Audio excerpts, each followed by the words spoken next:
Ciao, I'm Julia Kay. I'm glad you are here. Nobody has visited me in ages. It's been years now. I must tell you my story, but I don't know where to begin. There is so much that I should start from my childhood, but my memories of these times are vague. I only remember the summer of 1929, when they sent me off to stay with my nanny.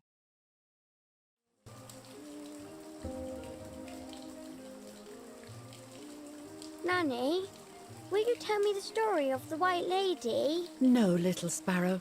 Not tonight. A fog is coming, see? Yes. I know that when it's foggy, the lady kills young women. But why is she so evil? You see, Julia, pain and suffering can make us do evil things, even if we're not actually bad. Just like soldiers have to kill other soldiers. I like the lady, I've decided, Nanny. She must be in so much pain. The poor dear. She still scares me a little, though. Soon I'll be a young woman, and she could kill me. Does she kill those who love her? Of course not. That makes me feel better because I love her. But what about Martha? Would she be in danger? Your sister is with your mother, so do not worry. Do you miss them? No. I mean, yes, I miss Martha a little, but I love spending time with you. Now, go to sleep, little sparrow. It's getting late. Okay, Nanny. I'll go to sleep and dream of the lady. Was she beautiful? She was beautiful. Yes, very much so. Then she'll be beautiful in my dreams. And will I be beautiful just like her? You'll be even more beautiful. Listen, Nanny. Since the lady won't harm me because I love her, and since you're not a young woman, could you tell me her story, even if it's foggy outside? Please. Oh, please, then I'll sleep. I promise. Oh, all right. You always get your own way.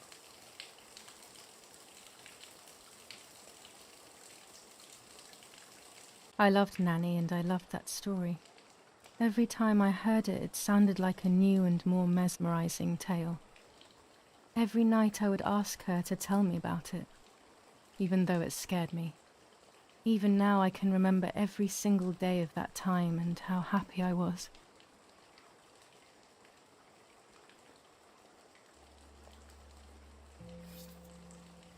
According to an ancient legend, the lakes of the area are haunted by the spirit of a young woman who was killed by the man she loved.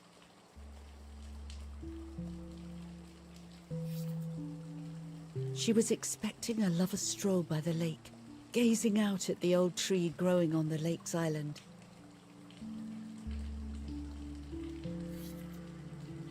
So much hope and desire, but death, not love, was awaiting her.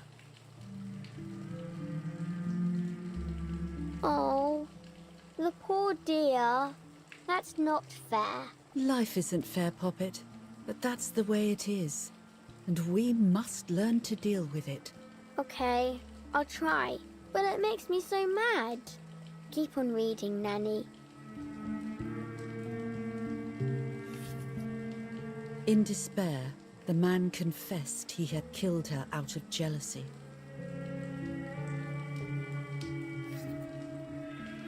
So he was hanged on the small island, in the middle of the very same lake where he had killed the girl.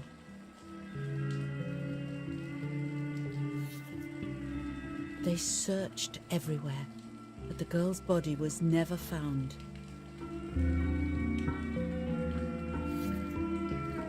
Since then, her spirit, known as the White Lady, has been imprisoned in the depths of the lake.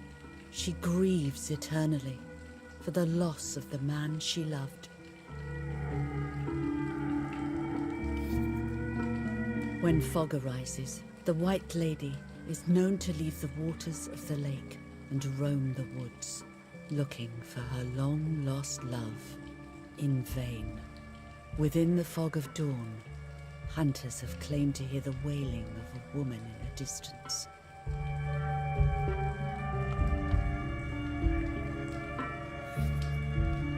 Every time the sad memory of the night she perished stirs in her soul, she takes the life of a young woman by slaying such a life in its youth. Even just for an instant, the lady feels free from the burden of her pain.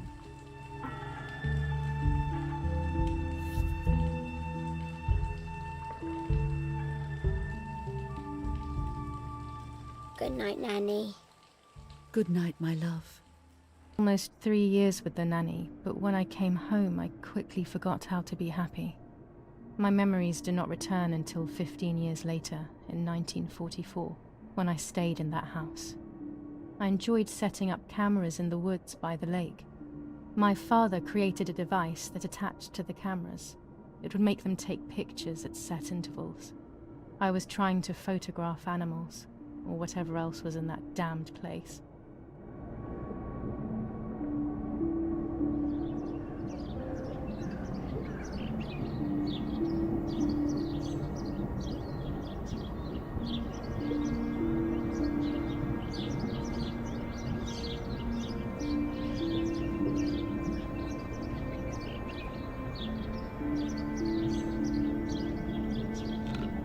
Reel off the film.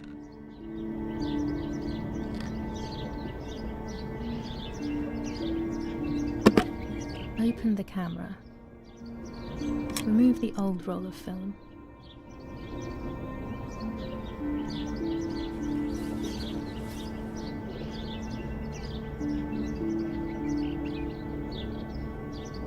Put the new film in.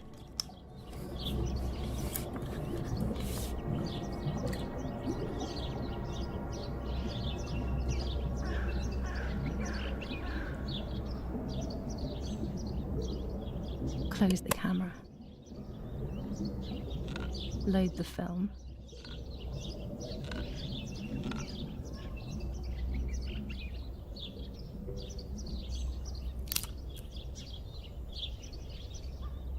Activate the timer.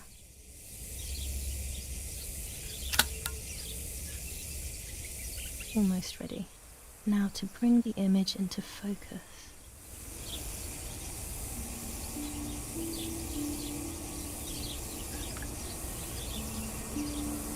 There's something floating on the surface of the water. If I frame it better, I might be able to see what it is.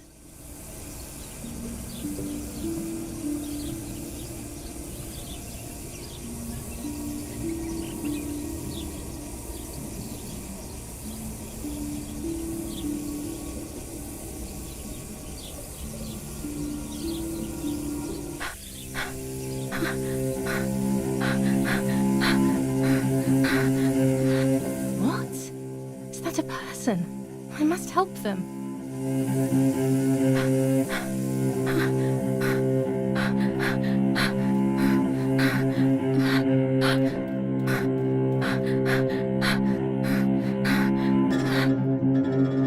I was horrified at the idea that someone might have drowned in my lake.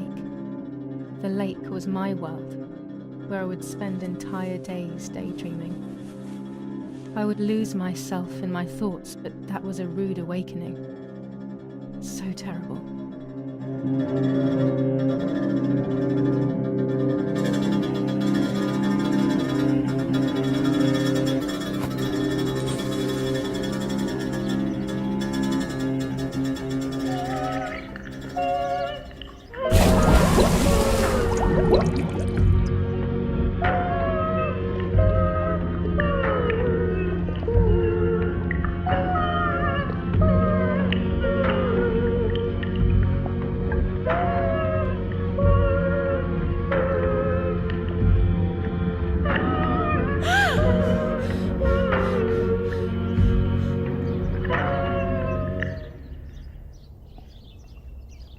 I instantly noticed that the person was wearing one of my dresses. I was scared.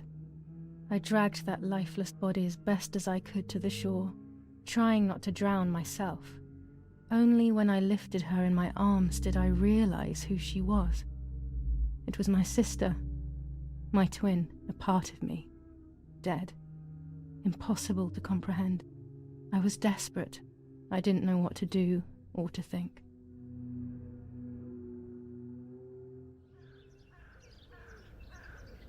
I have to stay calm. Martha is not dead. It's not possible. It's not true. There's no need to worry. Everything is fine. Everything will be fine. I have to stay calm. Martha is not dead.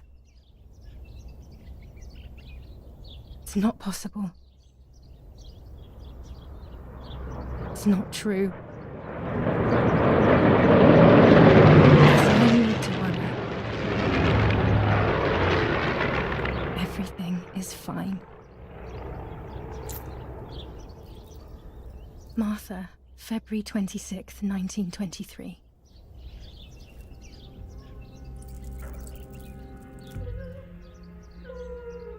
Is everything okay?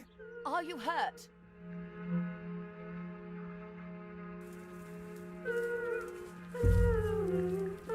What are you doing? Go, Eric! Run! My parents ran towards me. My mother hugged me. She, who detested me, was now cuddling me. Her warmth filled me with life, and the pain became bearable. I felt protected. "Martha, are you okay?" she asked me, speaking slowly in order to let me read her lips. She thought I was deaf. She thought I was Martha. I didn't want the moment to fade, so I meekly nodded my head. I didn't realize I had done something that couldn't be undone.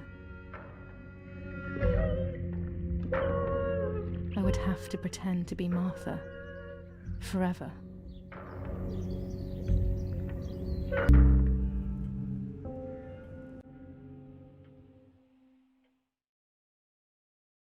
Praying is pointless. It's just a way of soothing your conscience by trying to ease the pain. But I don't want the pain to ease. What would I be left with then? Eric, did you remember to light the candles in the hall? People will be here soon. Mummy always finds something for everyone to do.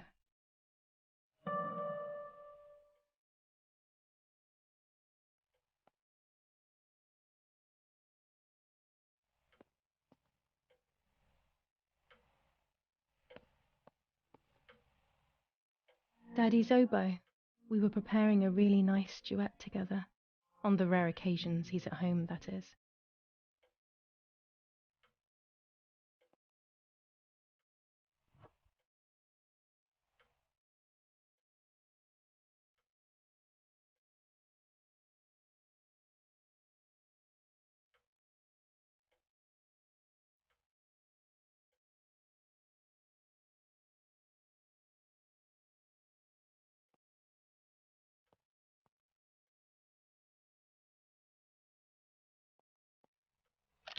These hunting rifles are not Daddy's. He never went hunting. Nanny must have left them here.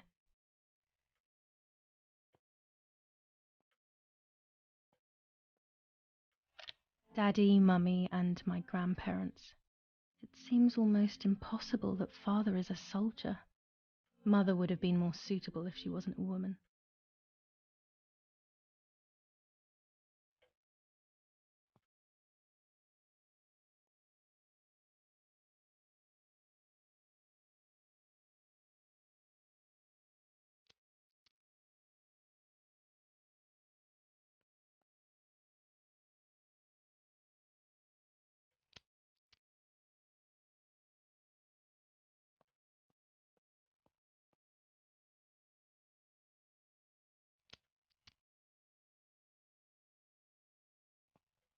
When you're done, can you come and get the flowers, please? Or send Martha if you like.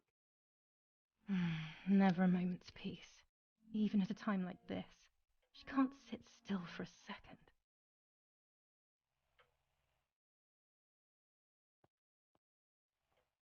I can't turn it off. We have to listen to the radio all of the time. Any news and announcements can be vital.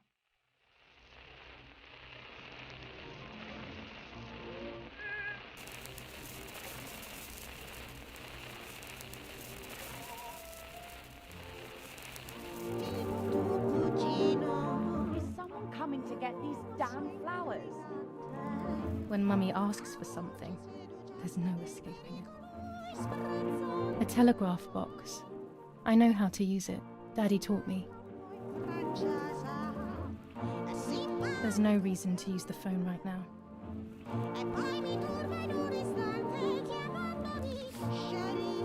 July 17th, 1944. Our family is deeply saddened and is thinking of you during this extremely difficult time. Ernesto E. and family.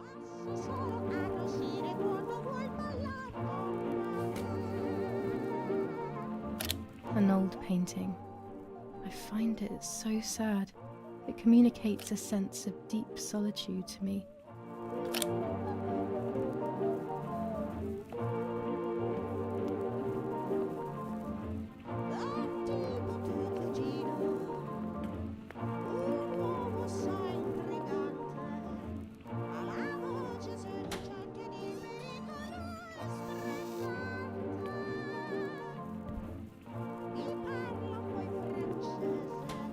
Everything always has to be perfect with her.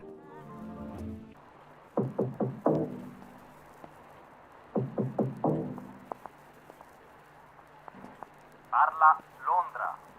Trasmettiamo alcuni messaggi speciali. Felice non è felice. E c'è stata la pioggia. La mia barba è bionda. Parla Londra. Abbiamo trasmesso alcuni messaggi speciali.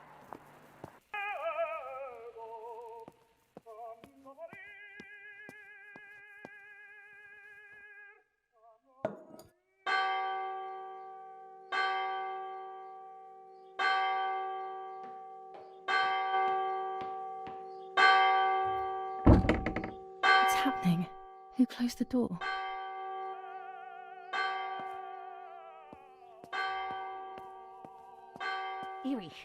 Erich, wake up. Do you think it's appropriate to sleep here, of all places? What?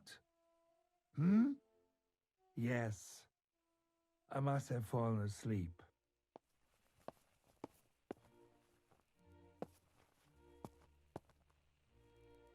What are they talking about? You can't stay here forever. Why don't you go to bed? No. I want to stay with my daughter. Your daughter? Your daughter? You have another daughter, you know. The one who's still alive. Remember? What are you talking about, Irena? Julia is dead. What kind of comment is that? How can you? You should be thinking about Martha. Julia harmed Martha. You know that, right? And as if that were not enough, she has now also abandoned her. It's the same old story. Everything is always Julia's fault, isn't it? Her fault for Martha being deaf and for you being infertile. Do you think it's the right time for this? Julia is dead, Irena. Dead. Someone killed her. Do you realize that? Of course I realize. I get it. Do you think I'm stupid? No one understands it better than me. She always brought problems. Only problems. It would have been better if she hadn't been born at all. You're crazy. I'm the crazy one? Me?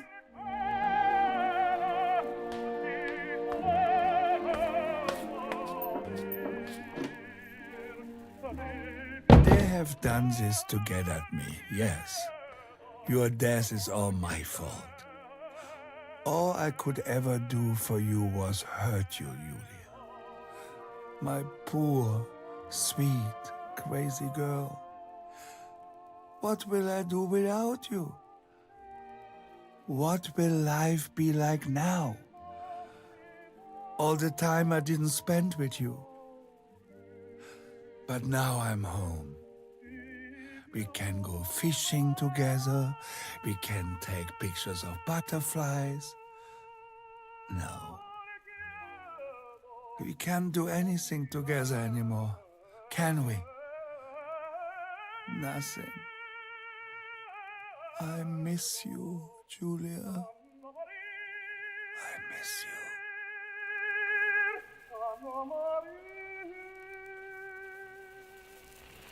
While American bombings continue to devastate the peaceful towns within the Elsa Valley, we have heard some tragic news from the area of La Ramola. The young daughter of German Army General Erich K. was murdered near her home. What possible reason could there have been behind such a cowardly act? This is what the Carabinieri, who immediately intervened, hope to find out.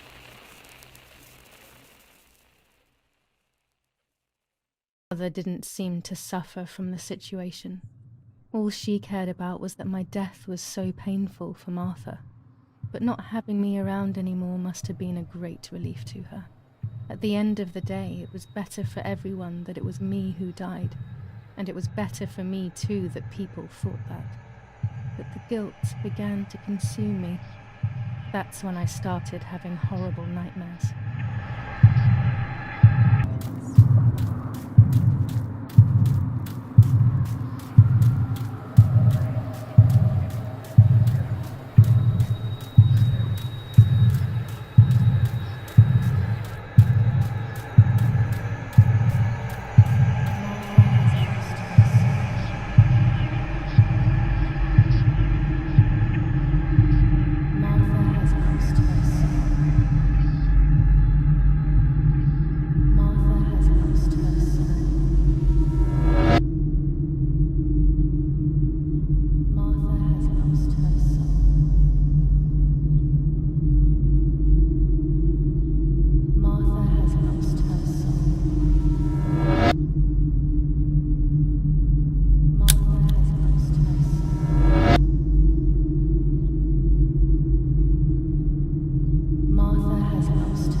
It was just a dream. A horrible dream. That horrendous woman and the face of my sister. I wish all of this was a dream and my sister is just sleeping in her bed. Instead, her bed is empty and this is reality.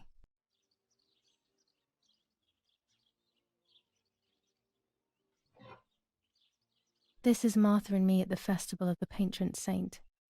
It was only a few months ago, and now...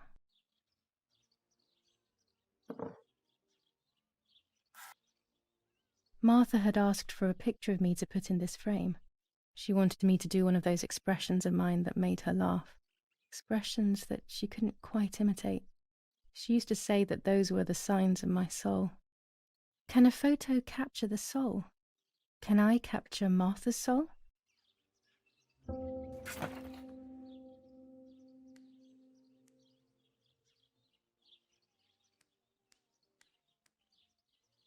This is Martha's trinket box. It could contain something that will help to figure out what happened.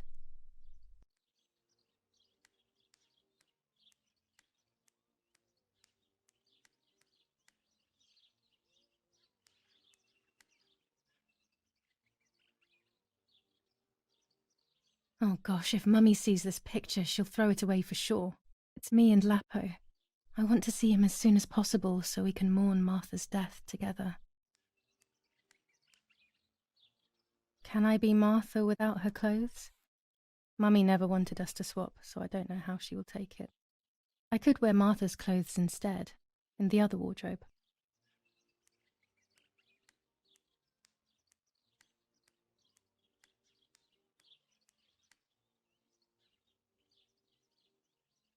Martha's clothes. To me, wearing them will be like having her with me. Mummy will also be happy to see them. Or I could wear my clothes in the other wardrobe.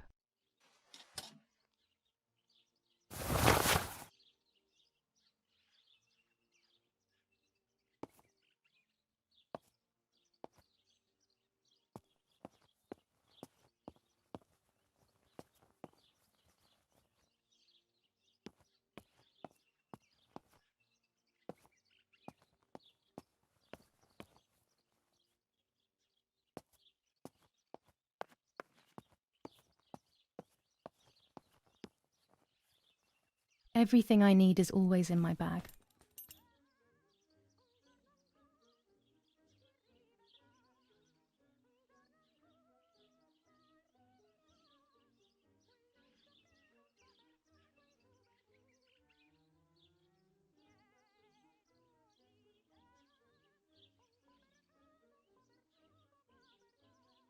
The key to my trinket box.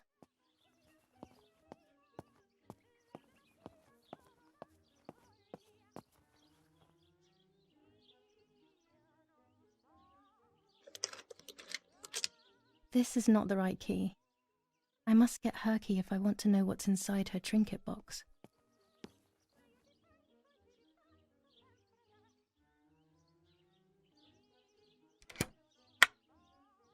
Here is my diary.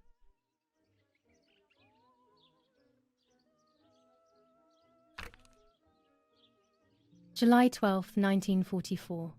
This is a new diary. We moved here today and I forgot my old one back at home. But that's okay. A new chapter in my life, a new diary.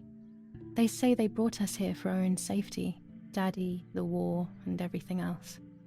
Nanny gave us her house and she went to look after the mansion. It's weird being back here after so many years. I remember Nanny telling me the fairy tale of the Lady of the Lake. It's one of the few happy memories I have from when I was little. Nanny isn't here and that's a shame, but Martha is here with me. I also get to see Lapo more often, which is wonderful. He's always hanging around here. Mum is thankfully too preoccupied with fixing up the house to worry about me. At least for now.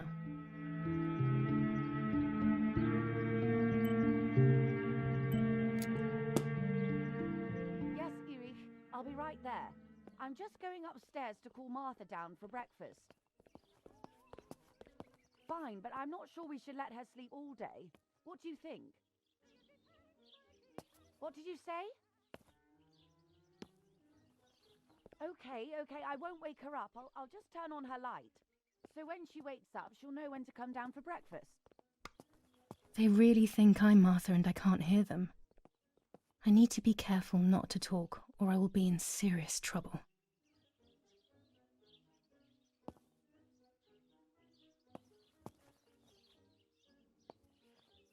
My dress. The one Martha wore when she was...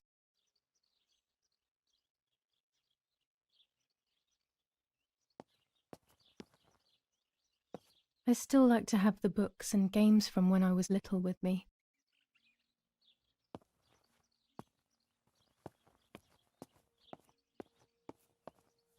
It's about 9:30.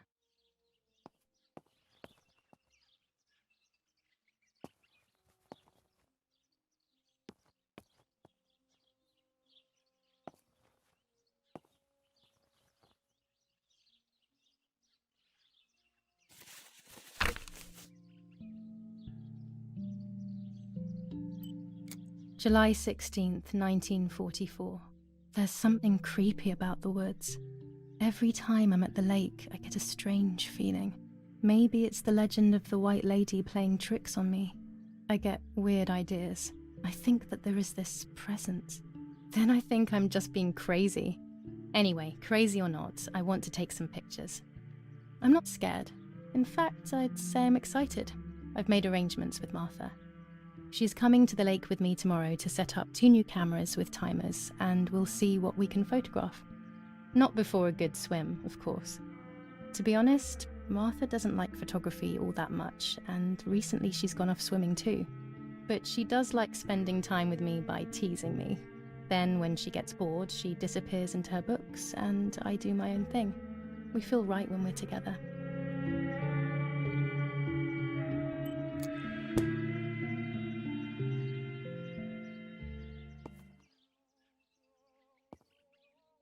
I'm already dressed.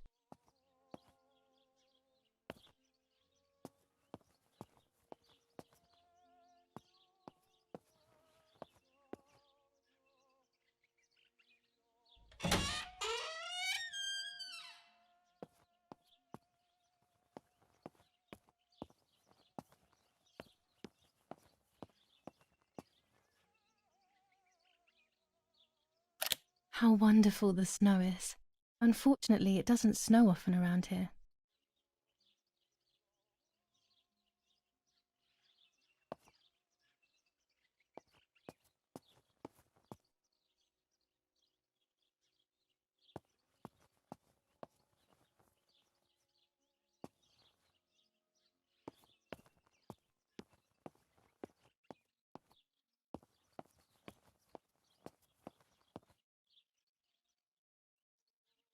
It's locked.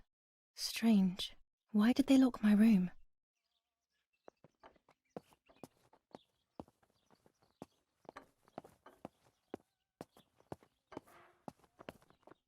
Martha's breakfast is ready. We can go. Yes, yes. It's getting late. Did you leave the newspaper for Martha? You know how much she likes reading it. Yes, Irena. It's on the table, can't you see? And that camera, are you leaving it there? Yes, Irena. Can't you leave it there for a few more days? Do you mind? It was for Julia. I will take it away soon. I promise. The thought makes me so sad. Seeing it there is as if... I don't know how to explain it. All right, but let's go now. We have too much to do. We can't stay here all day talking. Mummy is right, though. Martha always read everything. It's me who will now read the newspaper instead. They'll be out all day. The funeral preparations will take them a long time. Everything is more complex with the war.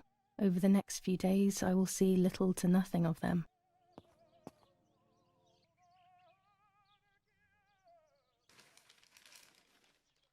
Brutal assassination in San Casciano. Julia Kay, a young woman from a respectable family, brutally murdered near her home. Carabinieri investigates. A possible political motive emerges. Martha was not killed by politics or war. She was killed by something much closer and much less clear. I will find out the truth. Julia Kay. Distressed but supported by faith. Irenei the mother, Erich the father, and Martha the sister sadly announced Julia's passing.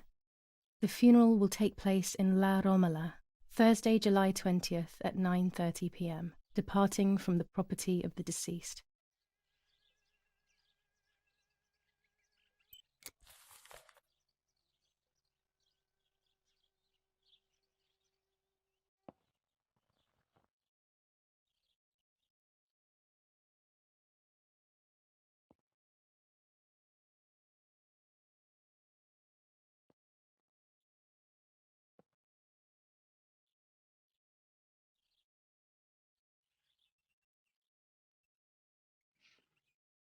For Julia, to take more and more photos, Dad.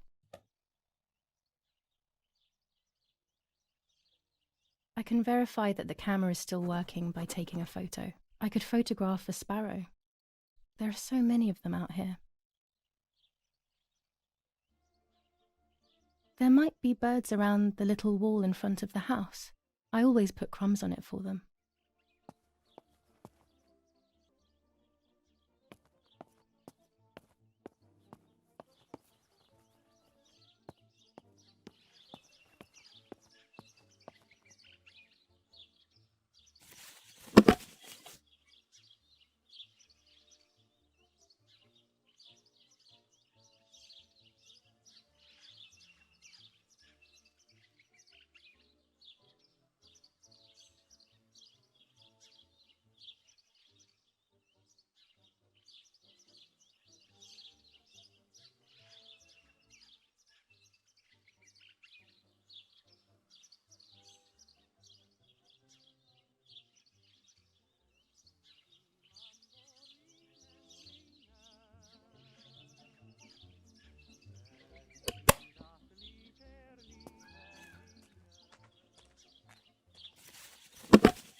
Excellent. I've taken the picture, now it's straight to the darkroom in the cellar to print it.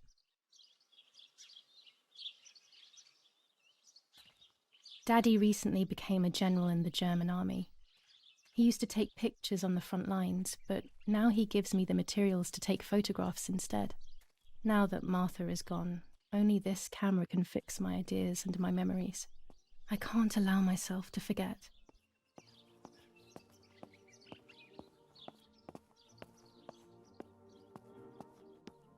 I liked watching Nanny as she cooked.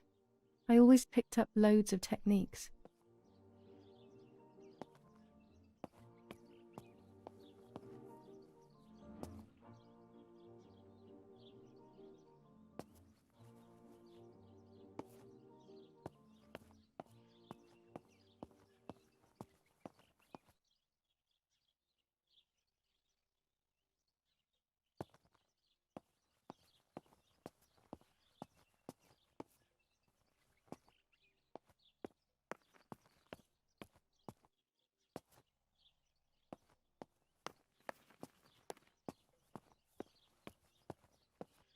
We are so lucky. In these difficult times, pantries are empty and people are going hungry. But with a German general for a father, food is never scarce.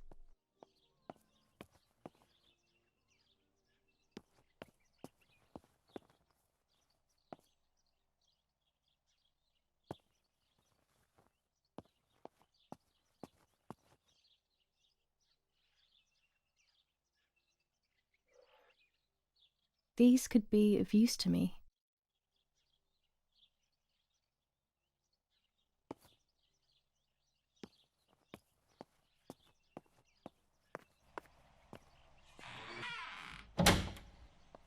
Daddy set up his darkroom here.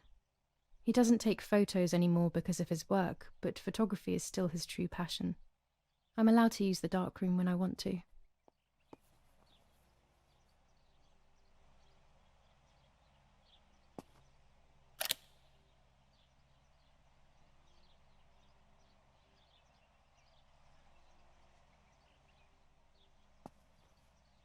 There are 3 baths when developing photos. The development bath, then the first rinse, and then the fixing bath. The second rinse is done directly in the sink afterwards.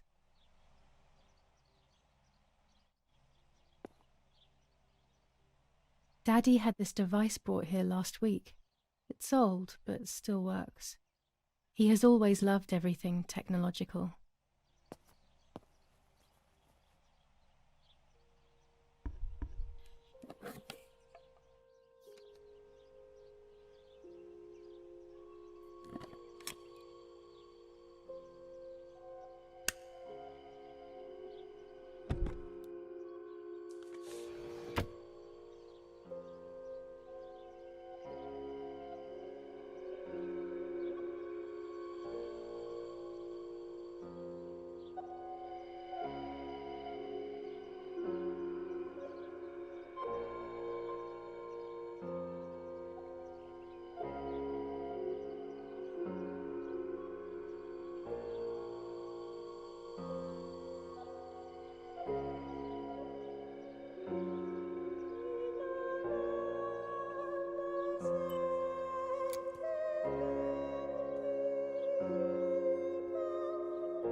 Not a bad photograph. It seems that the camera works perfectly. Now I can take a self-timed photo for Martha's frame.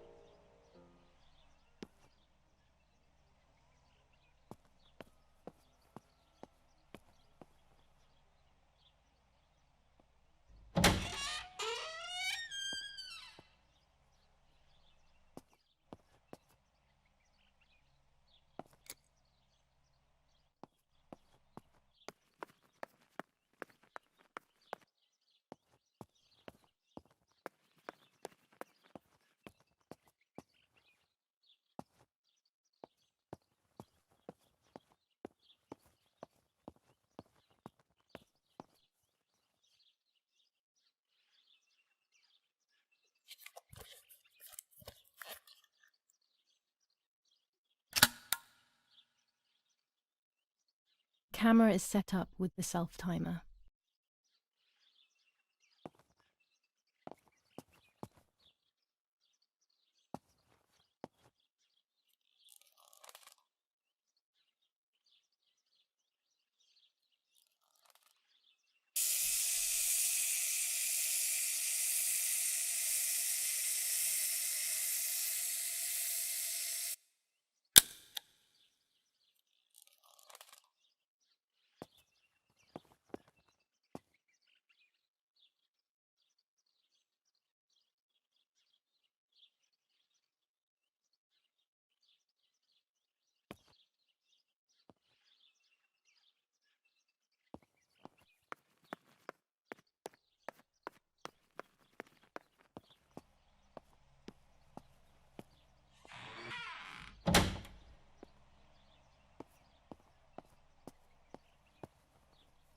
It's always a thrill to develop a photo.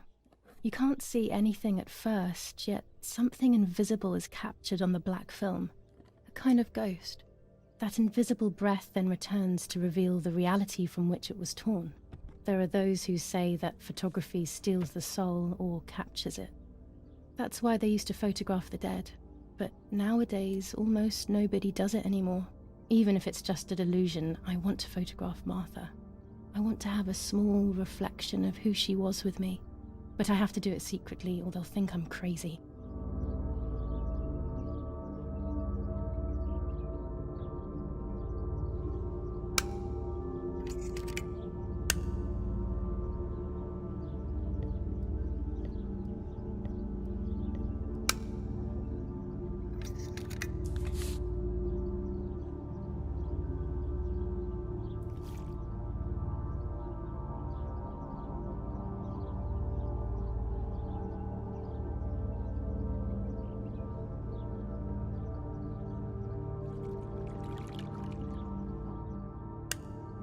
Yes, this is me.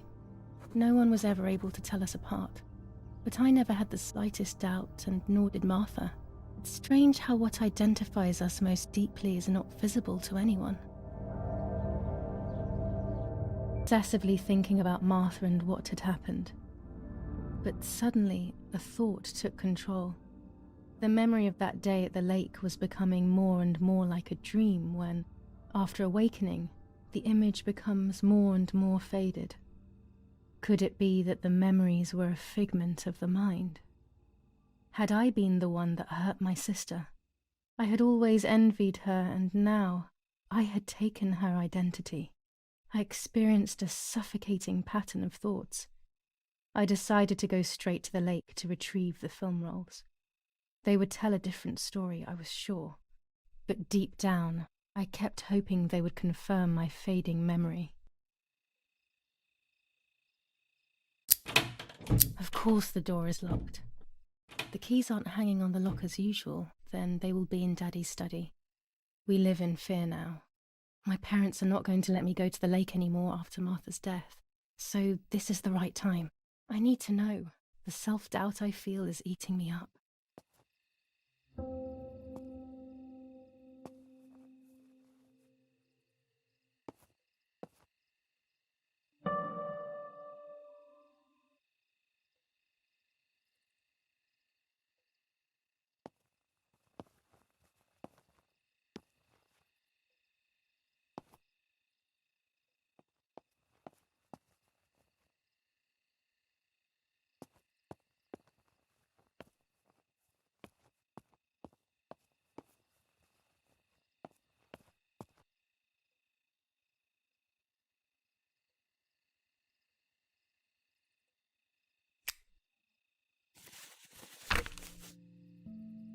July 18th.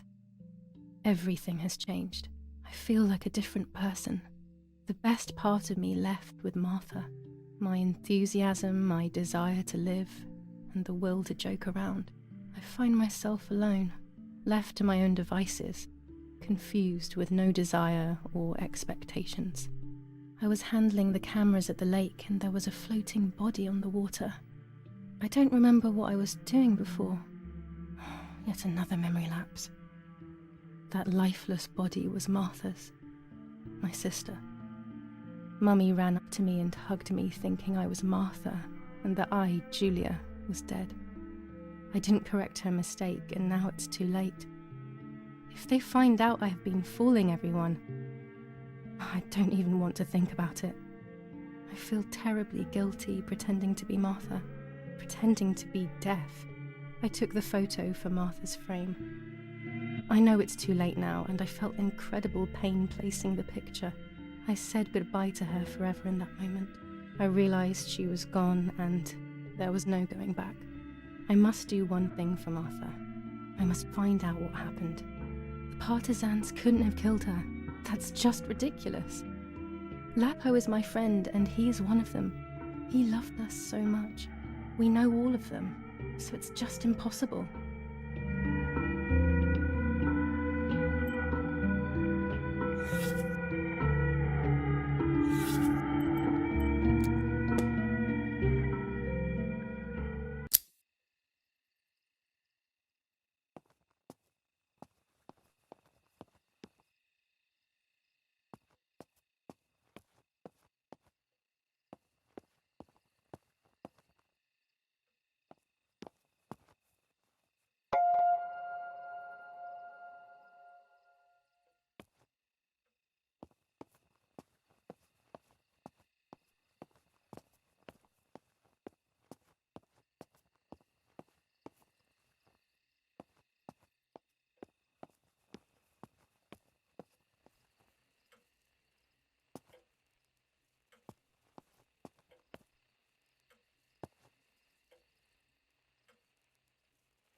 It's dark and I can't turn on the lights. It's dangerous. I'll need a flash for the camera. I can look for it amongst Daddy's things in the room below his bedroom.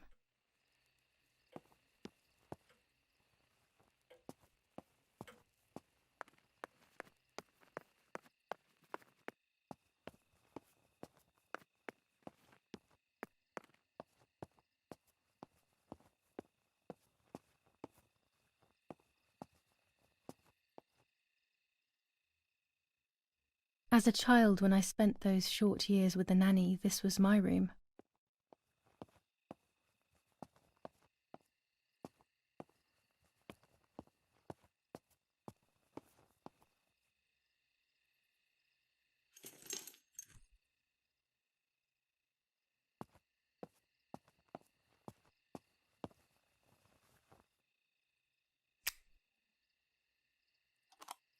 Here's the camera flash.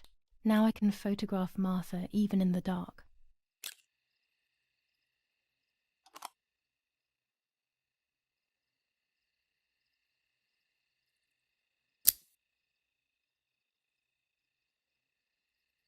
Daddy's stuff.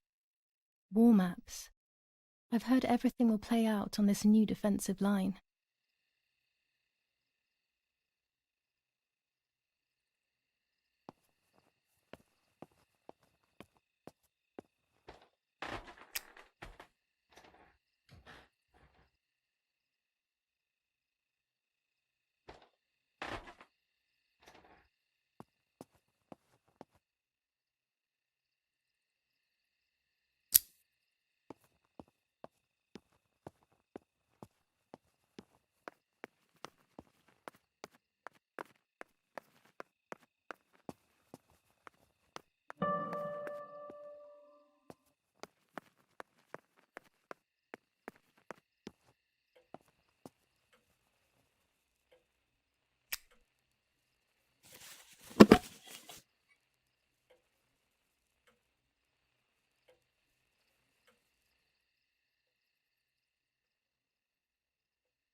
be nice to have you always by my side, even if it's just a picture. What the hell? For a moment I thought I saw... No, that's not possible. It must be this whole situation making me see things that don't exist.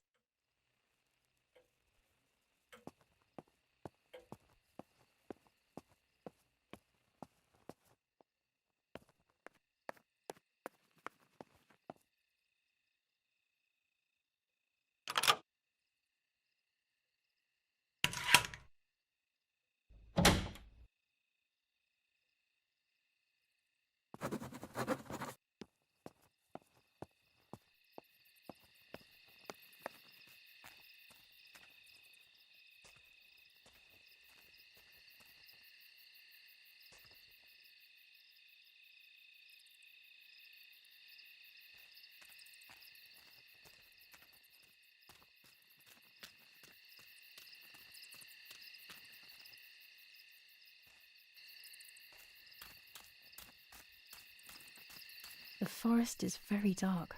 The lighter will not be enough. Better to use the gas lamp.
I love the night, but this night scares me.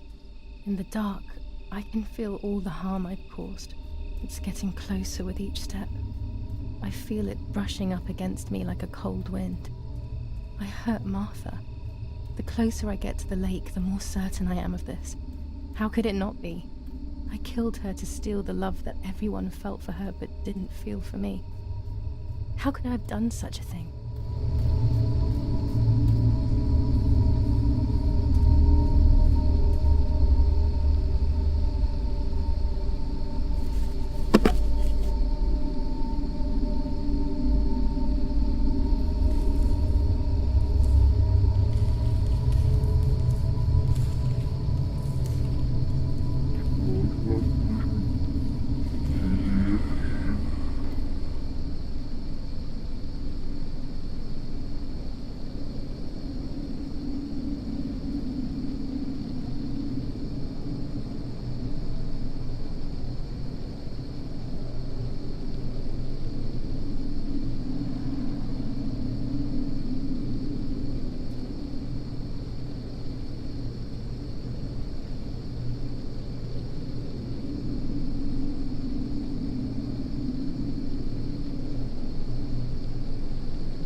German soldiers. Daddy ordered patrols to be carried out near the house, but how could they have lost a helmet? God only knows.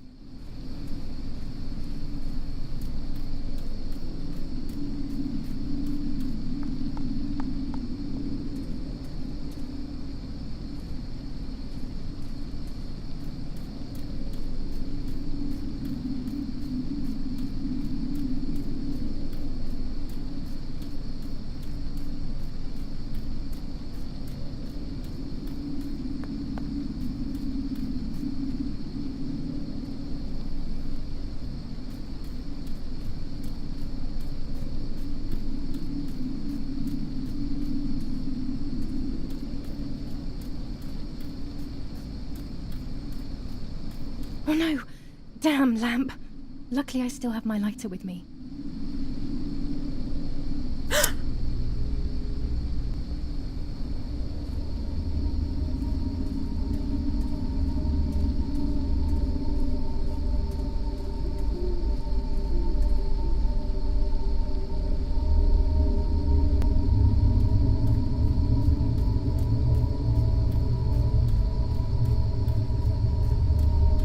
Cameras are somewhere around here.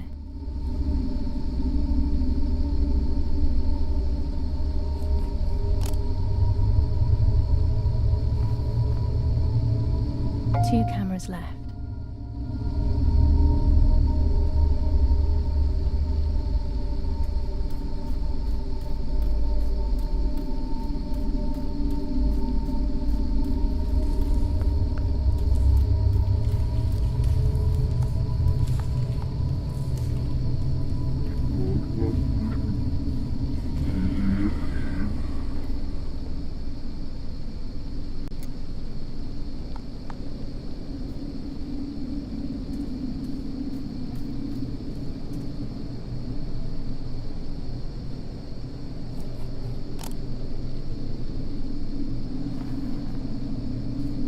One more camera to collect.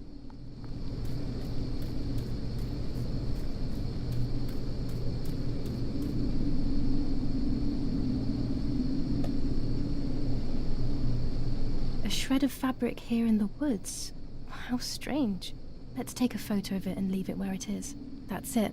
I've got them all. These films are going to help me understand what happened. Now I should rush home to develop them.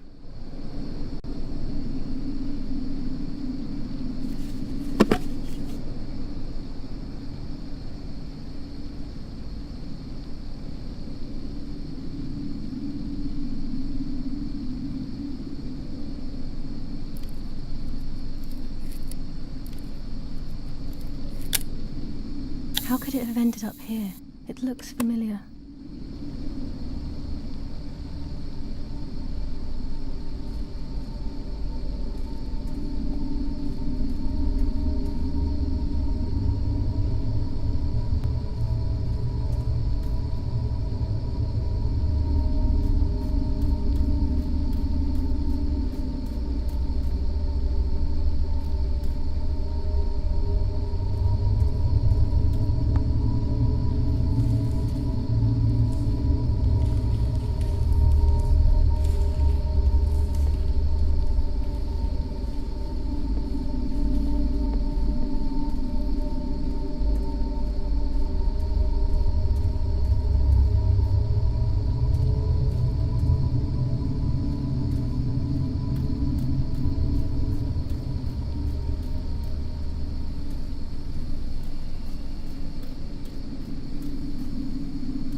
Another nightmare.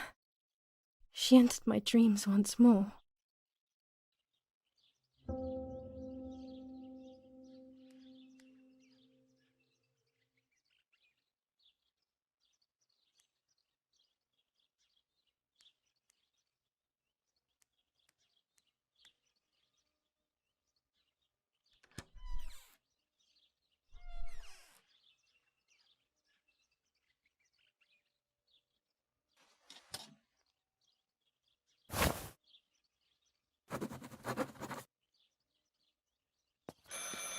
It's very rude, but I could pick up the phone and listen to their conversation.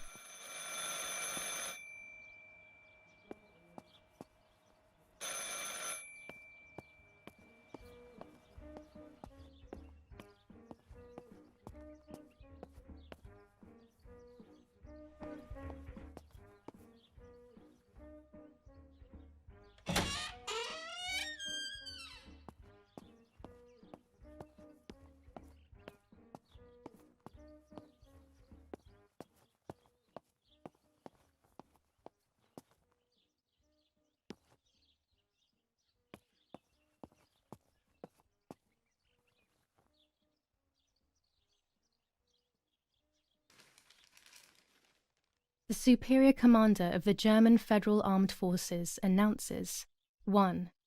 Whoever is in possession of weapons or explosives not reported to the German headquarters will be shot. 2. Whoever harbors bandits and/or protects them and provides them with clothing and/or weapons will be shot.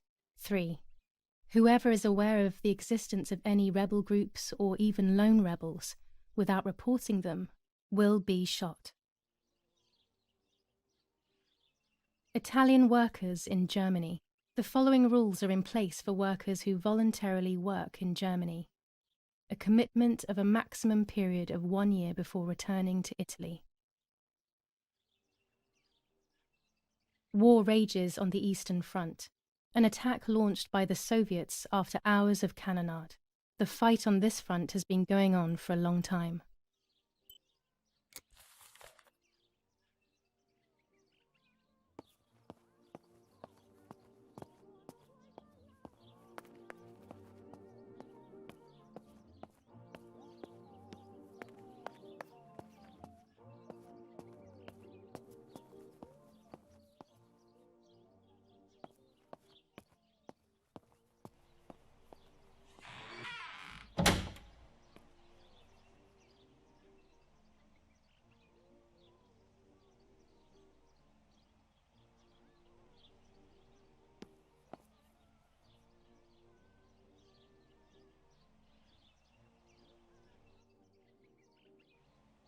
A lens and a roll of infrared film. They can photograph what the naked eye cannot see.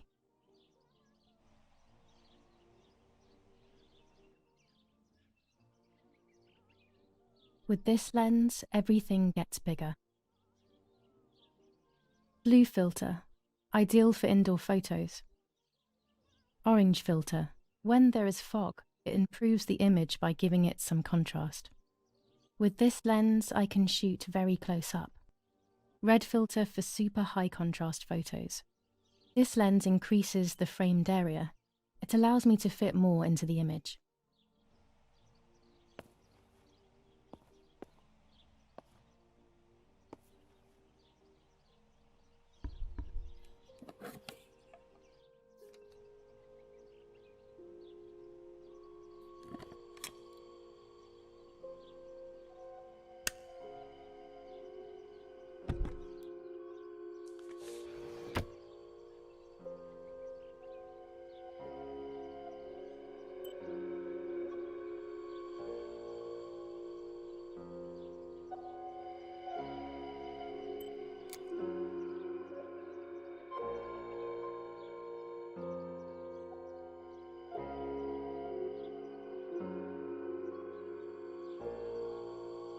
A photograph is both the present and the past, like a dead body.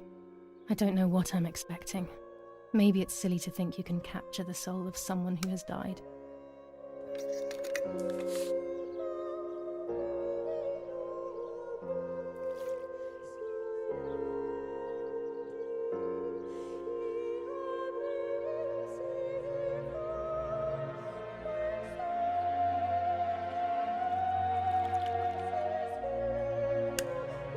Her face can't tell me anything anymore. I know that, really. Her lack of expression scares me. I don't even know whether to keep this blank photo with me or just throw it away.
I have to be careful and keep the volume down as I listen.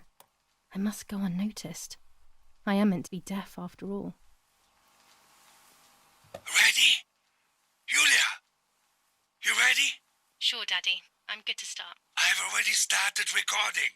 Oh, no, my voice will sound awful. No way, come on. Didn't you want to study singing anyway? No. I was young and stupid when I said that. Okay. Ready? Go. Oh, how nice. It's the rehearsal for last week's concert. I never heard the recording. But I was right, my voice is awful. Cannot be called singing. Anyway, it's time I develop these film roles. I can't wait any longer. I wish I could just stop time.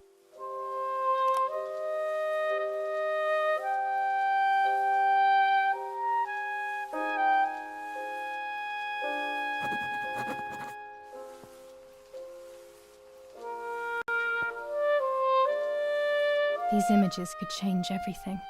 I cannot bear the fact that I may have hurt Martha. I would rather die.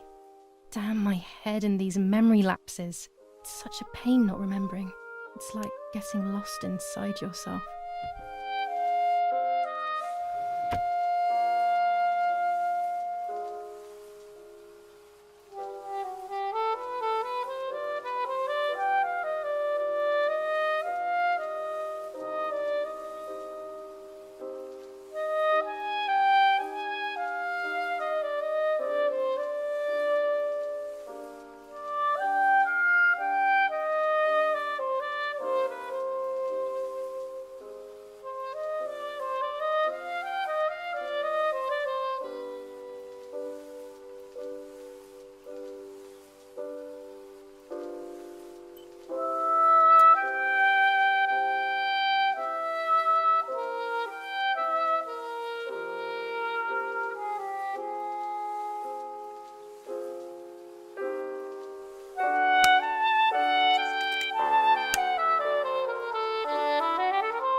Yes, I've undressed and I'm about to dive in.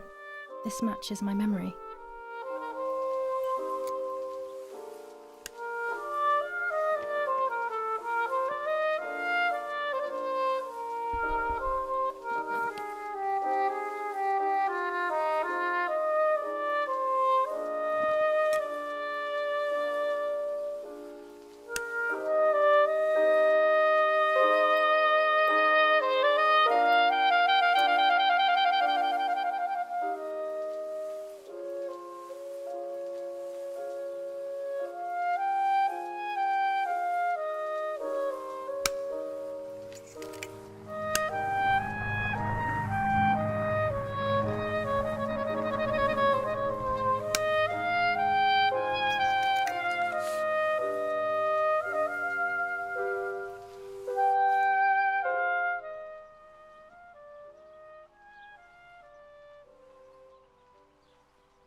Here I was running toward the pier, just as I remember.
I'm carrying Martha to shore. I'm trying to save her. My memories, although fuzzy, do match reality. I feel a little better. Now I can find out who really hurt Martha. Maybe I should meet with the White Lady. She might be able to tell me something. Is this crazy talk? Yes, definitely. But what's normal about any of this? Maybe you have to be a little crazy to get anything done.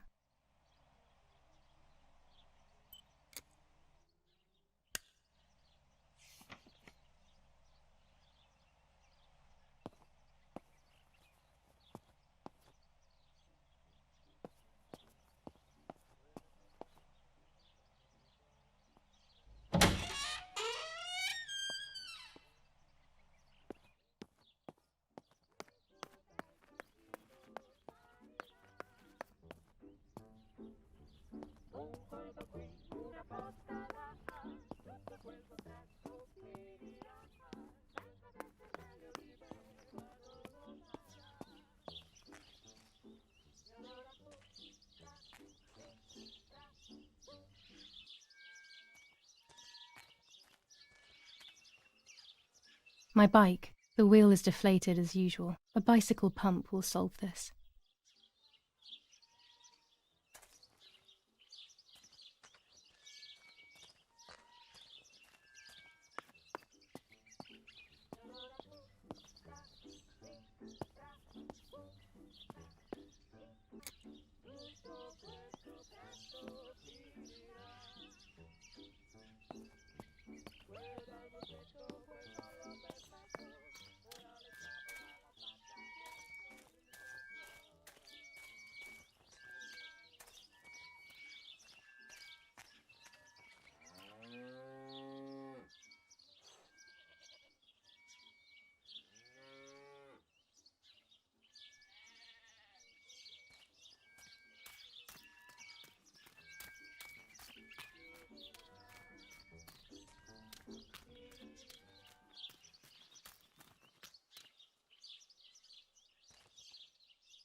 This is the centre of our farm, but since we moved here, it hasn't worked like it used to.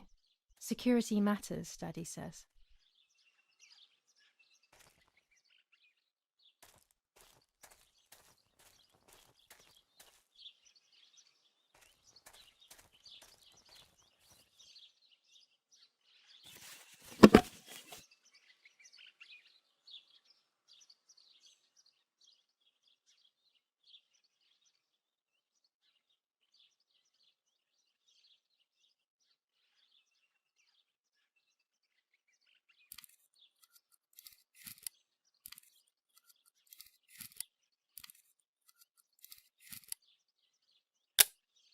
It must have been Lapo, the dummy. There's little wonder why everyone thinks there's more than friendship between us.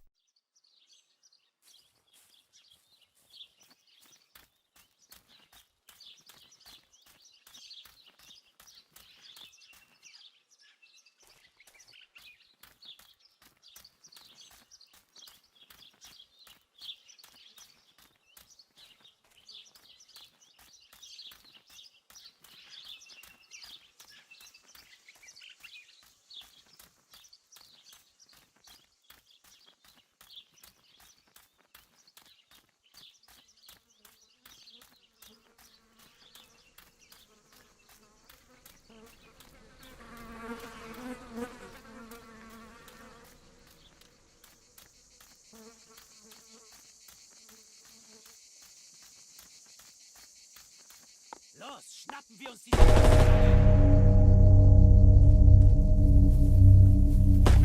Los!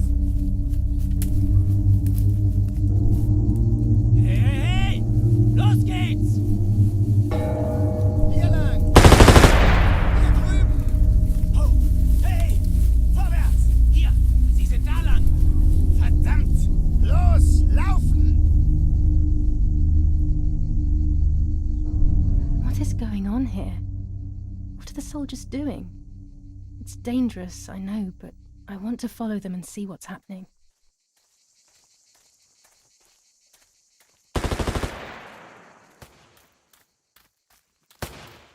Verdammt!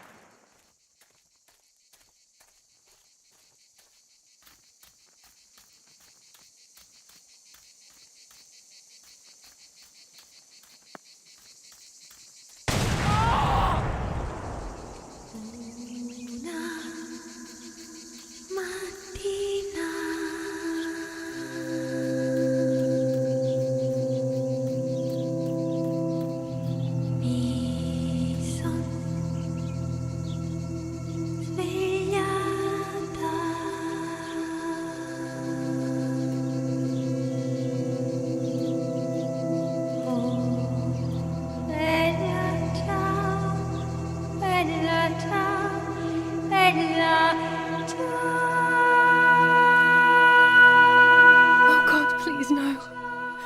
Lapo, my dear friend. What have they done to you?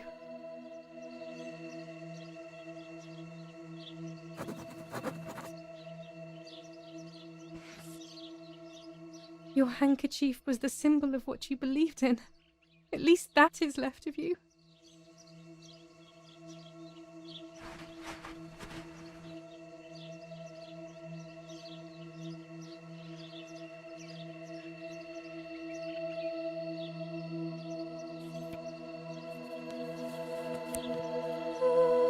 Dear Julia, are you surprised that I've addressed this to you and don't think you're dead? Everyone calls you Martha now, right? I know you too well. I can never understand why no one else can ever tell you apart. Not even your own mother and father. Martha is gone and I cannot reconcile myself.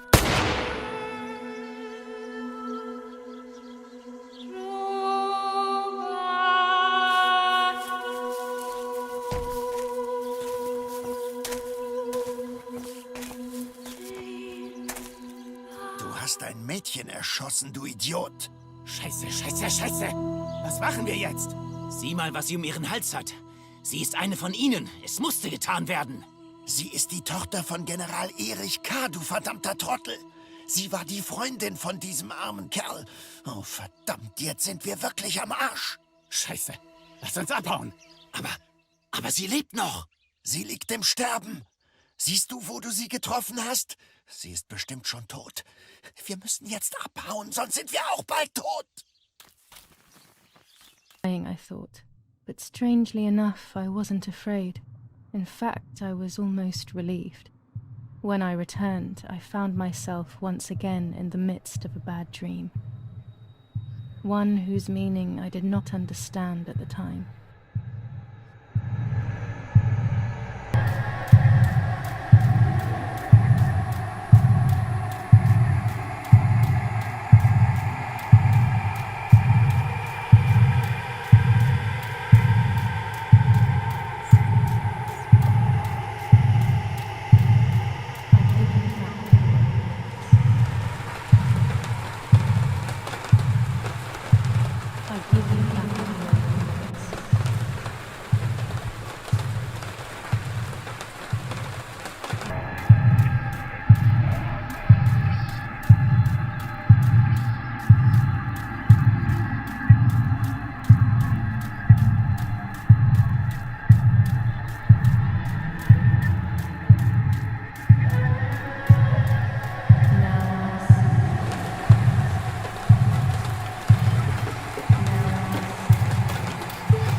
Two sisters were destined to die.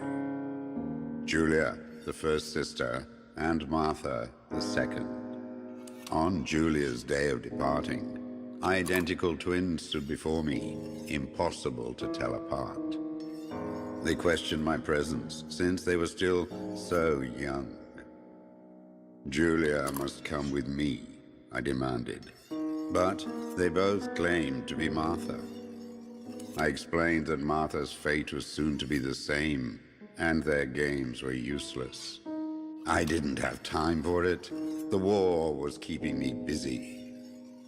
But they didn't concede, and instead kept insisting. Can we follow you together? No, impossible. Are you sure Martha will die too? Nothing is certain in wartime. What if the wrong person went with you? Then you would have cheated death. One would die unjustly, and the other would simply be delaying her fate. They discussed amongst themselves, then hugged before one of them came forward. She stared in a determined, almost threatening manner. I guessed it was Martha sacrificing herself, giving more time to her sister. But I stayed silent, not to reveal their failed deception. No one lies to the face of their own death. So I asked how their choice was reached. We drew lots by throwing a medallion, she said quietly. They had trusted in fate. Oh, how naive they were. They knew fate plays by its own rules, which is true, but it is also my ally. Fate never would have allowed the wrong girl to follow me. In that case, my work was done. She must have been Julia. However, little to my knowledge at the time, that blasted medallion had the same name engraved on both sides. Martha's. So, my first assumption was correct. They were too damn smart, and had fooled both fate and me.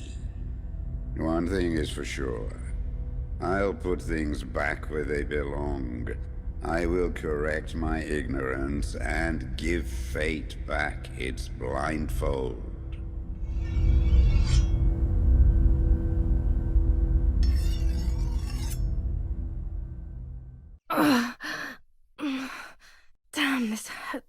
bad. I can hardly breathe.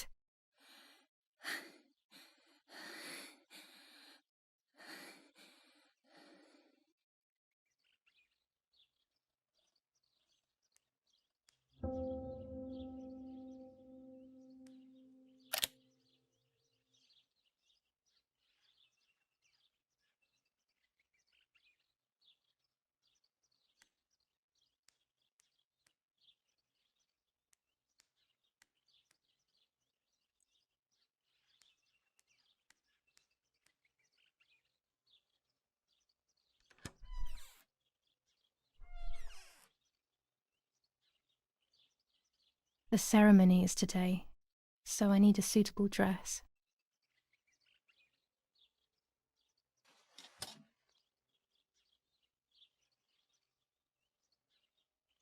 I would like to spend a moment with my sister, just me and her alone, before people arrive for the funeral and then take her away.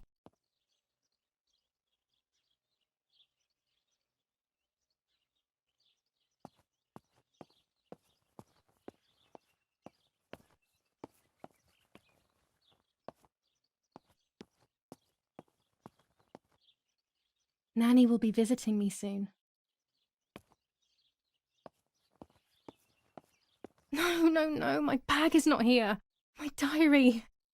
Lapo's letter.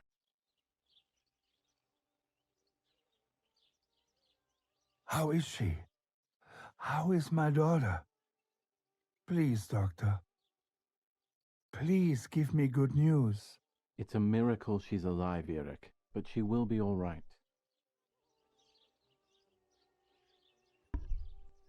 The bullet passed right by her heart and exited her chest. Unbelievably, it missed her lungs, spine, and heart.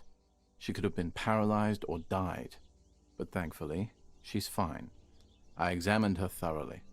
She didn't even lose that much blood. She was lucky. And you were lucky, so to speak. She was lucky that my wife went for a walk in the woods. Otherwise, she would have bled to death, yes. I don't know what to say. All of this, it's too much.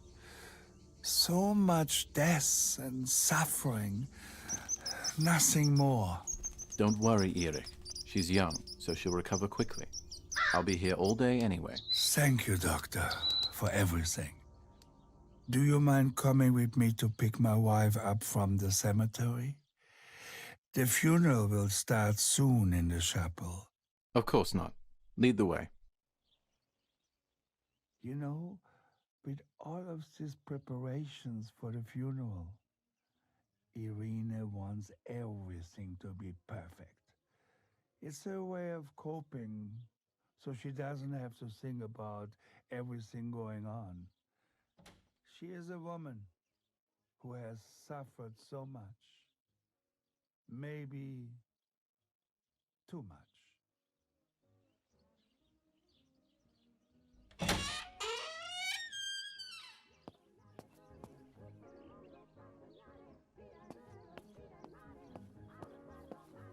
Violence against citizens continues in La Romola, and once again General K's family has come under fire. Now it is the life of her sister, Martha, that is in danger. The blow from The radio gunshot needs in to be her kept back on would at all have killed her. times these days. It is only It can by the save your grace of life God that knowing the girl things is on alive. time, especially An before they anti-fascist happen. political motive appears to be the only reason behind the cowardly act. The New Zealand troops are advancing slowly. General Edict K. New rules on curfew and women's behaviour. German command of S. Vincenzo Attori. Telephone number 1185.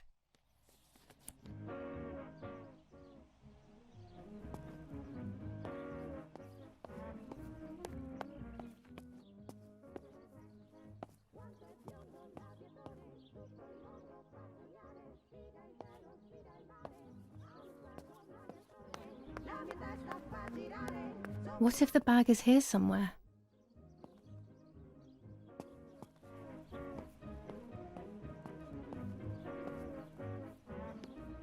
Nets for catching butterflies, poor creatures. I had so much fun with them.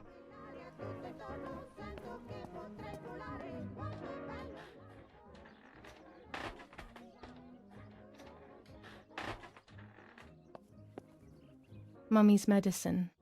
Will they do her any good?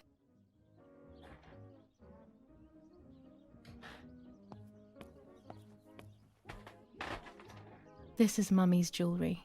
She wears them every day, even though Daddy says it's impractical and dangerous to show signs of wealth these days.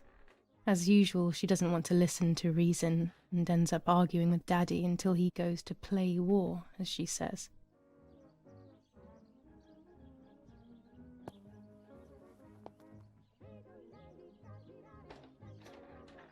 There are more and more weapons around, and everyone is scared after what happened.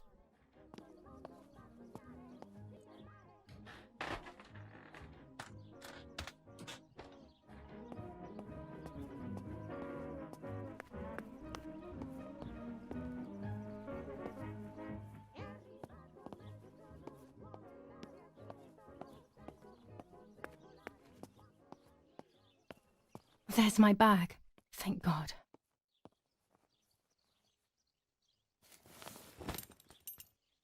Let's hope Lapo's letter is in there.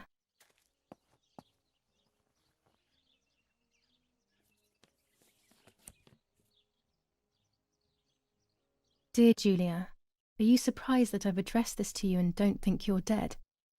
Everyone calls you Martha now, right? I know you too well. I can never understand why no one else can ever tell you apart. Not even your own mother and father. Martha is gone, and I cannot reconcile myself to that fact. I have to stay hidden, and sadly I can't run to you. Even if I would love nothing more than to hold you tight and cry together. No words. I just want to be close to you. Can we meet in the barn tonight? I will try my best to be there around midnight.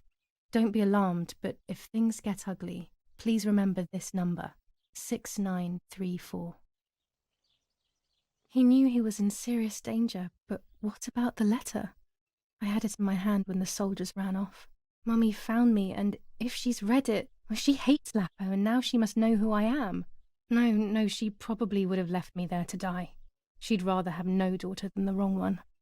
Before I passed out, I must have put it back in my bag. There is no other explanation.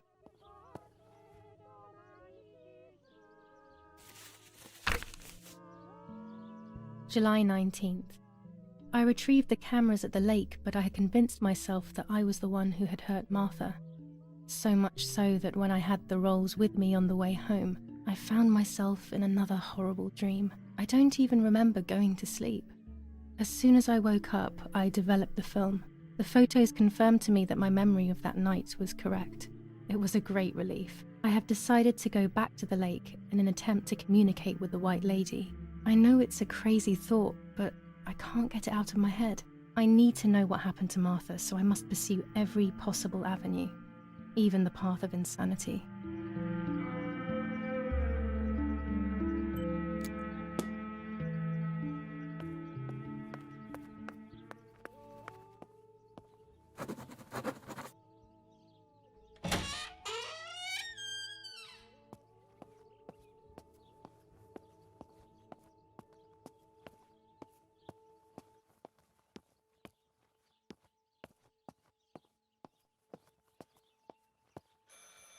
I should pick up the phone but remain silent. If I let the caller speak. Attempted murder in La Romola. After the murder of Julia Kay, today her twin sister is the victim of another attempted murder. The condition of the young girl, found by the German troops, is no cause for concern. The political motive behind this is becoming all the more clear. But that's not what happened. It's all wrong. Mummy was the one who found me. The German soldiers shot me. Best to stay quiet. No one ever believes the truth. New ordinance ban on the use of bicycles.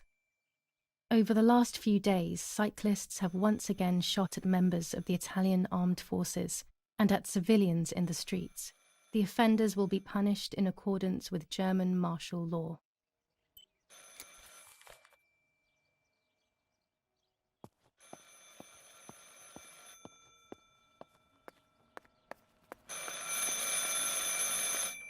Knowing who is calling could be important.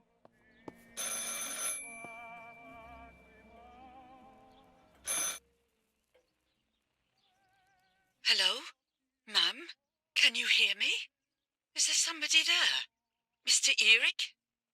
It's the nanny. I can confide in her. Nanny? Hello, it's me. What? Hello? Oh, my lord. I must be dreaming or something. No, Nanny, you're not dreaming. It's really me, it's Julia. Oh, my God. Julia, my little sparrow. How wonderful. Sorry, but I thought you were dead. I saw you lying there dead. This brings me so much joy that... Actually, you must explain to me, my little sparrow. What is happening? I told Nanny everything that had happened. She was sad for Martha, of course, but very happy at the same time. I was the one she had a special bond with.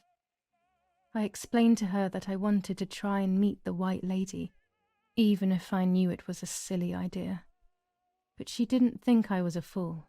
Quite the opposite. She explained to me what I should do in an attempt to meet her.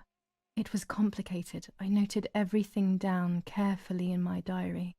Who knows, maybe she did it only to keep me occupied, while deciding what to do with me and who to warn. I won't ever know, though, because that very same day, a bomb struck the villa and she died. They all died. We should have been in that house ourselves, but instead, poor Nanny. Bye, Nanny. I love you. Goodbye, my darling. I thought I'd lost you. Be careful, my little sparrow.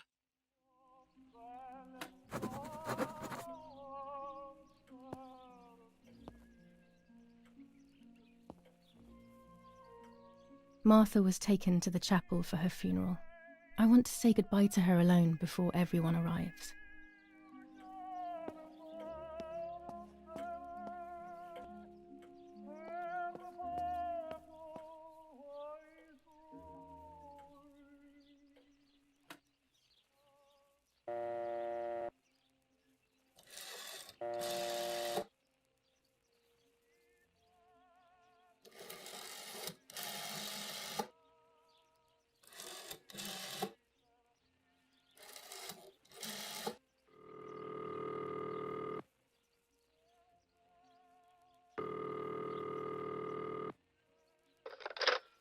You've called this number.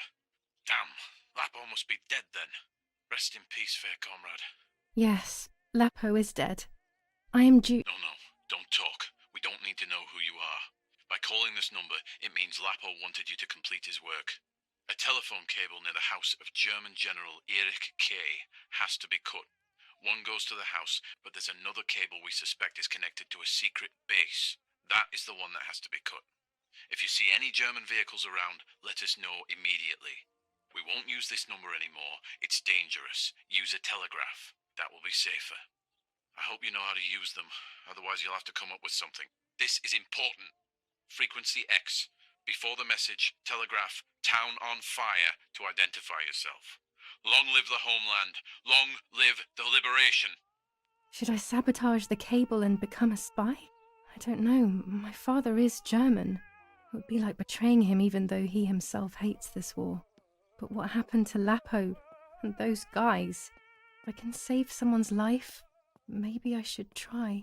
Or maybe I can talk to Daddy about it. He may be able to advise me on what to do. I don't even know the first thing about all this. What were you thinking, Lapo?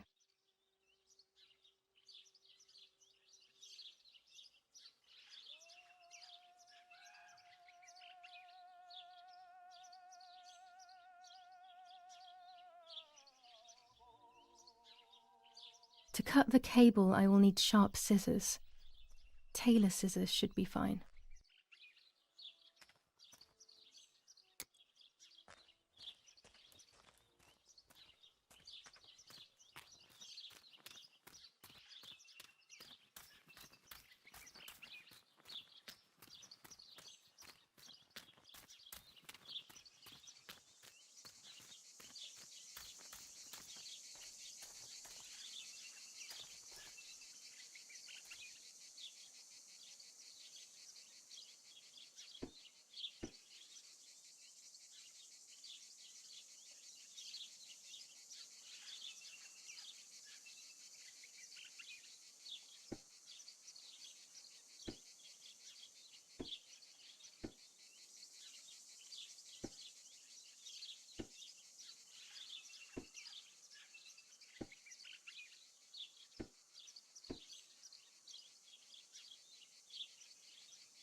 German tank! I have to report its location via the telegraph hidden near the cowshed. Daddy probably asked for a garrison after all that has happened. I should report its location via telegraph. This wire heads towards the house and then keeps going, so it must be the right one.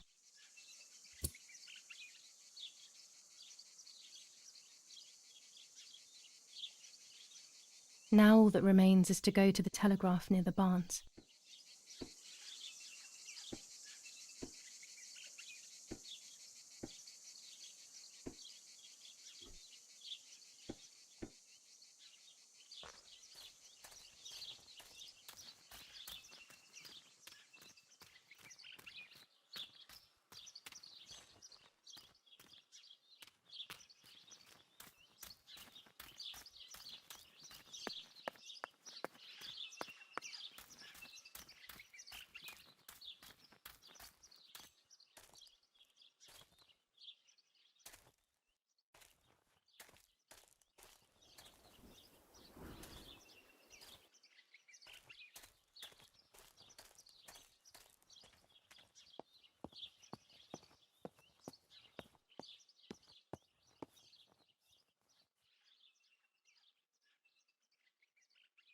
A tripod is necessary to take photos with long exposures.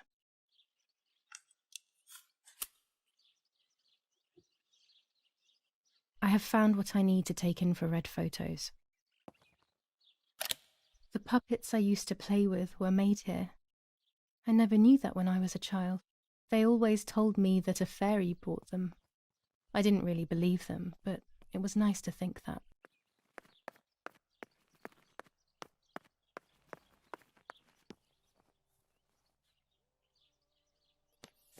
Lorenzini haberdashery, 5 meters of grey cotton fabric, 6 meters of white linen fabric, 4 meters of green satin, delivered on June 5th, 1944. In the event of an issue, contact us on the number 6987. And this red fabric? It's not been mentioned. Could this also be one of Mummy's, or could the nanny have left it here?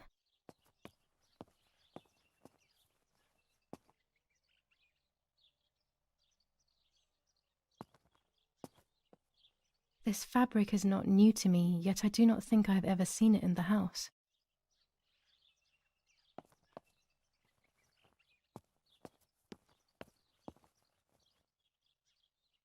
Our wine. Daddy is so proud of it.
Poor little one. He's dead. Poor little guy. His place is by Martha's side.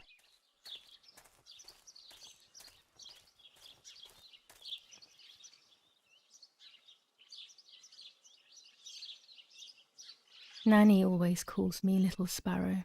This is the part of me that died with Martha. It'll be safe next to her.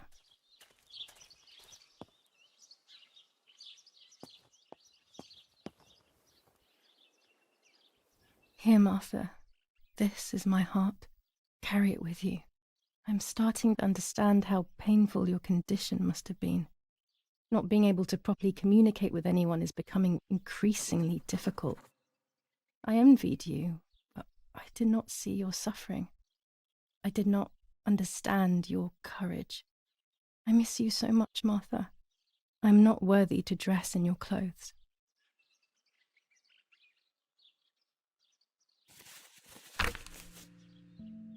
Now I know what must be done to meet the lady. Nanny has explained everything to me. I must try to meet her early in the morning when it is foggy, or all will have been in vain. That's what the legend says. This is what I need to do. 1. I must re-invoke her loss by putting her into contact with her lover. To do this, Nanny said to look for his grave in the woods, but there are so many. Daddy always said that infrared photos can see what the naked eye cannot. Maybe then they also see ghosts. There wouldn't be anything strange about that now, considering I'm trying to contact one after all. How crazy. 2. A part of me needs to enter her world. A lock of hair would work, so I'll need scissors to cut some off. 3. I will need an object that connects her world to mine. I don't know what to do for this yet. Hopefully something will come to mind when I least expect it. 4. To communicate with her, I will need to use my tarot cards. I will meet with the lady on the island where her lover was executed.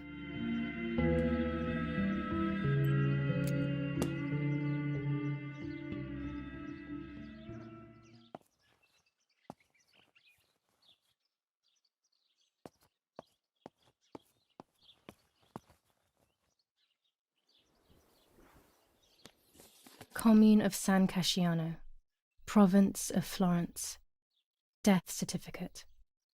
From the Register of Death Certificates of this commune, number 174, part 3, series 12 of the year 1944.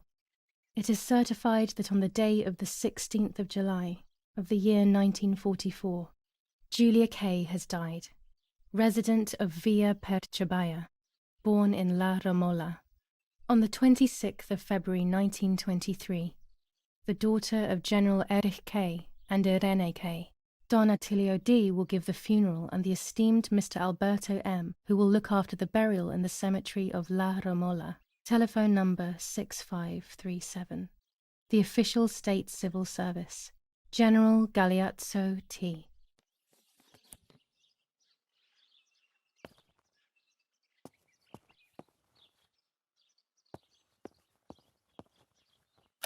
Holy water. It's only water, and yet there's something special about it.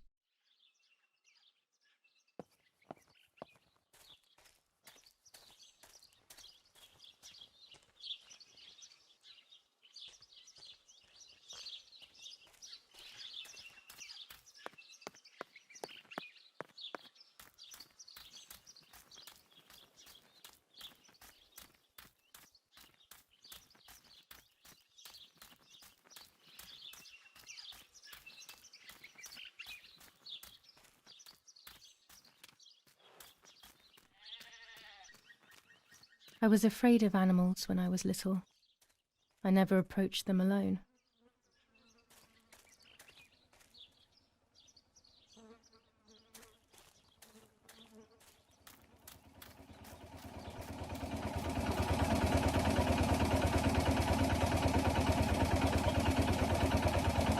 The telegraph must be hidden in one of these feed bins.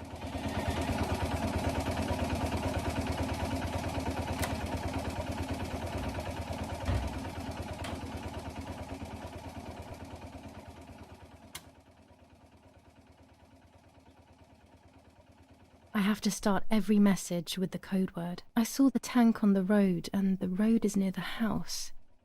I guess I have to communicate something like that.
They are asking me to find a map of the defensive line.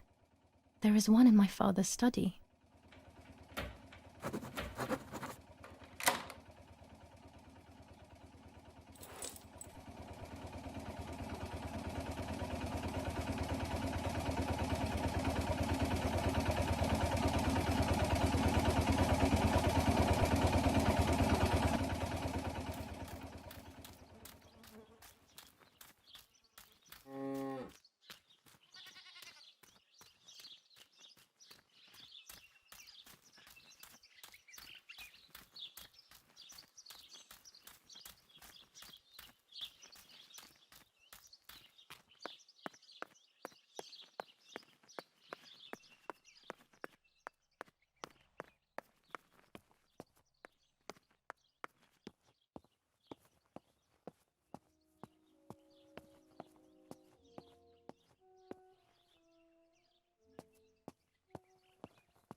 That's it. Hopefully the image comes out clearly.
The print should be fine like this. You can see detail clearly.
I came here to fish when I was little.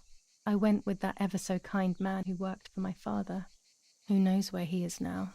Maybe he joined the war too.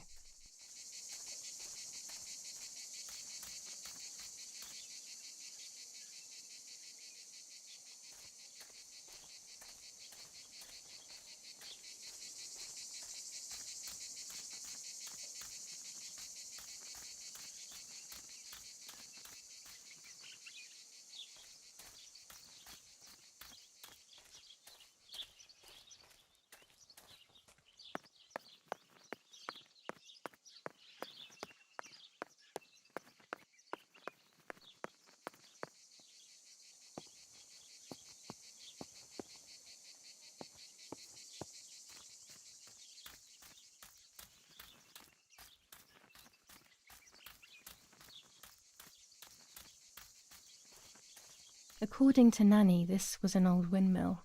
It has been abandoned for as long as I can remember, and it has always given me the creeps.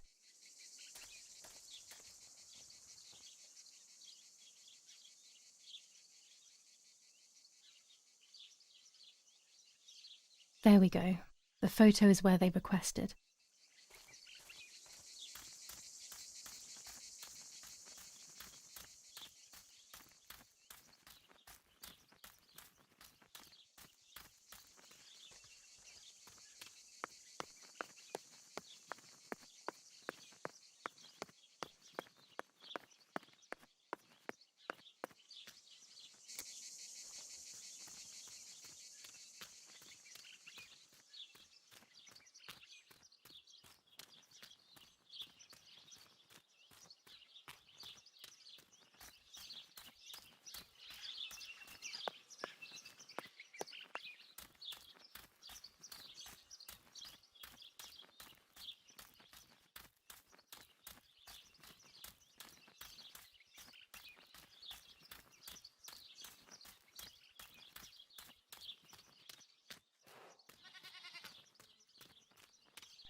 I have placed the photo where requested, so I need to find the right words to communicate it.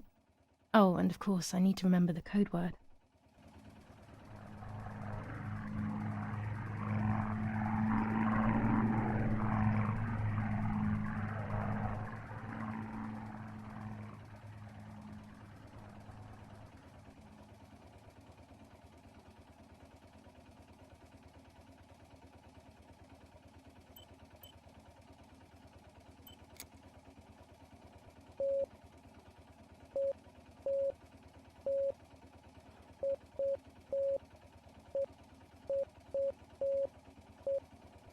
No, another mistake. I need to focus more and think less.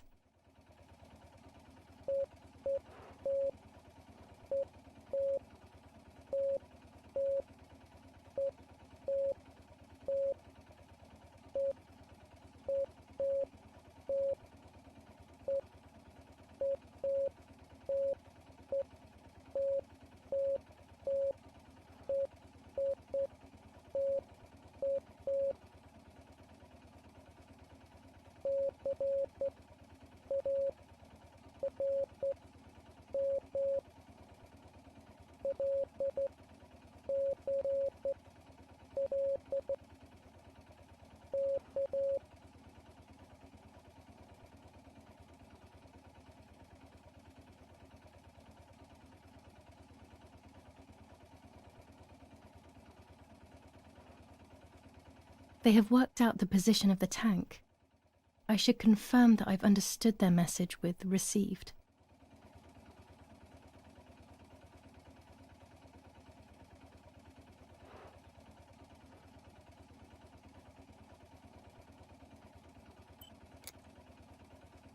I need maximum concentration and complete mental silence, or I'll never do this.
There's a weapons cache in the woods. In my woods. Okay, I will search for it. Let's respond received again.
Okay, so after I've been there, I will place a flag on the telephone pole near the house.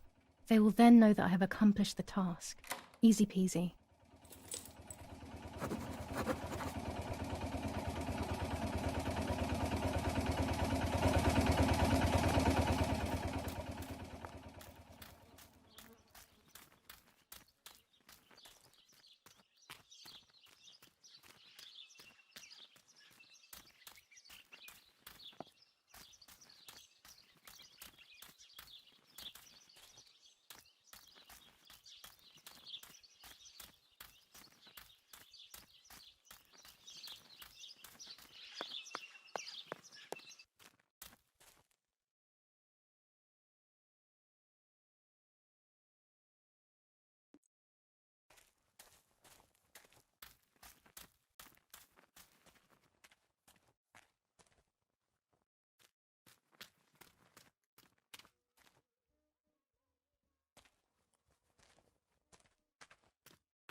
Dear Mother, this is hard, but I have something to tell you.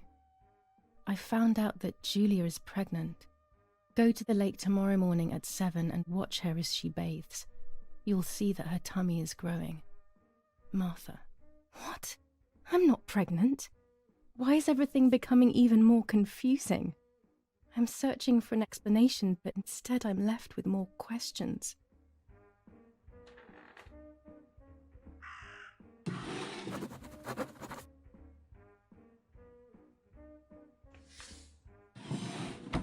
Here are my cards. Nanny and I always used to play with them. She would predict my future and I pretended to predict hers. The future was always good for everyone. Maybe when she read them, she saw my true future which she hid from me. Or more likely, these cards are actually just a stupid game to reassure and deceive oneself with. But deceiving oneself is sometimes necessary. How can we live happily otherwise?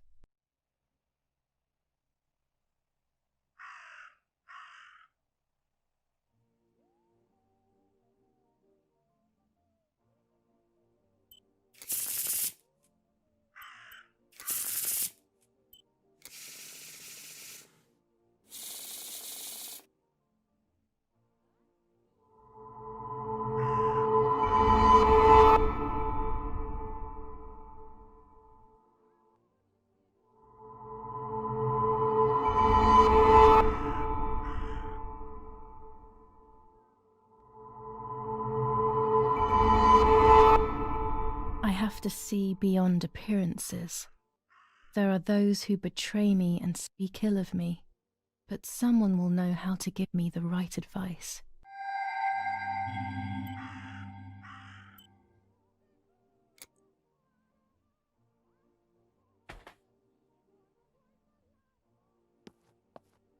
That raven is making a big fuss.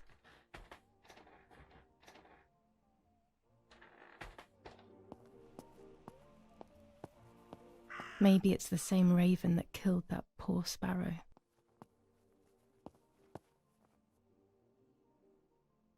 I hate bullying, yet it seemed as if the raven wanted to bring the little bird back to life.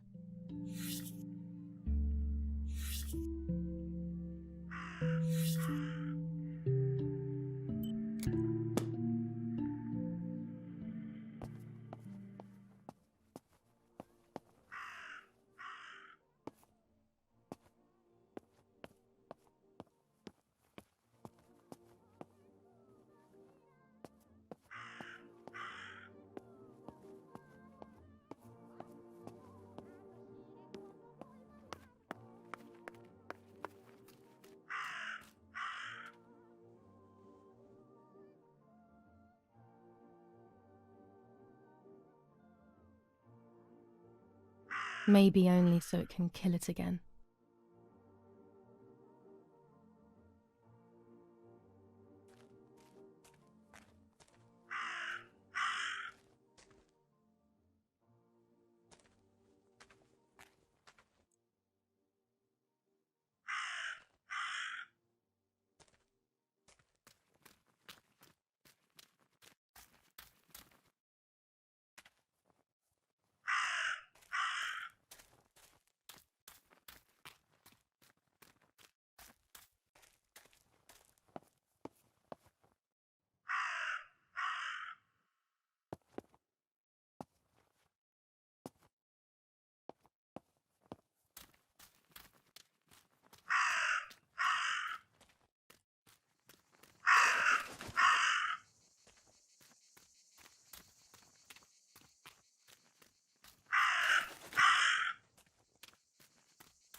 Dress?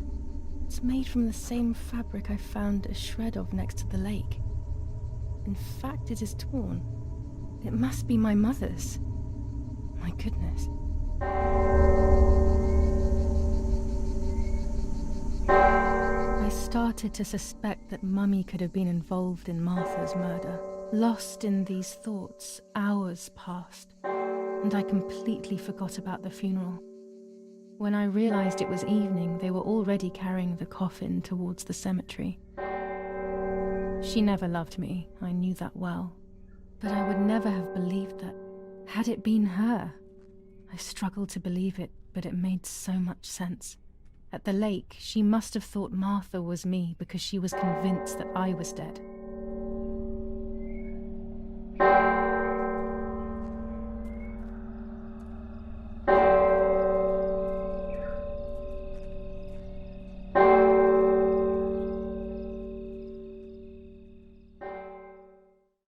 When the funeral ended, I felt an irresistible urge to play. I loved music. I started playing without thinking about the possible consequences. I didn't care anymore.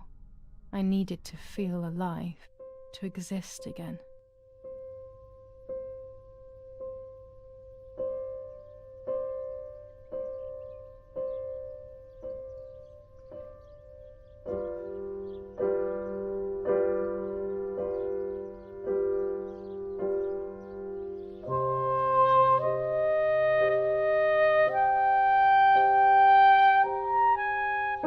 What's going on here?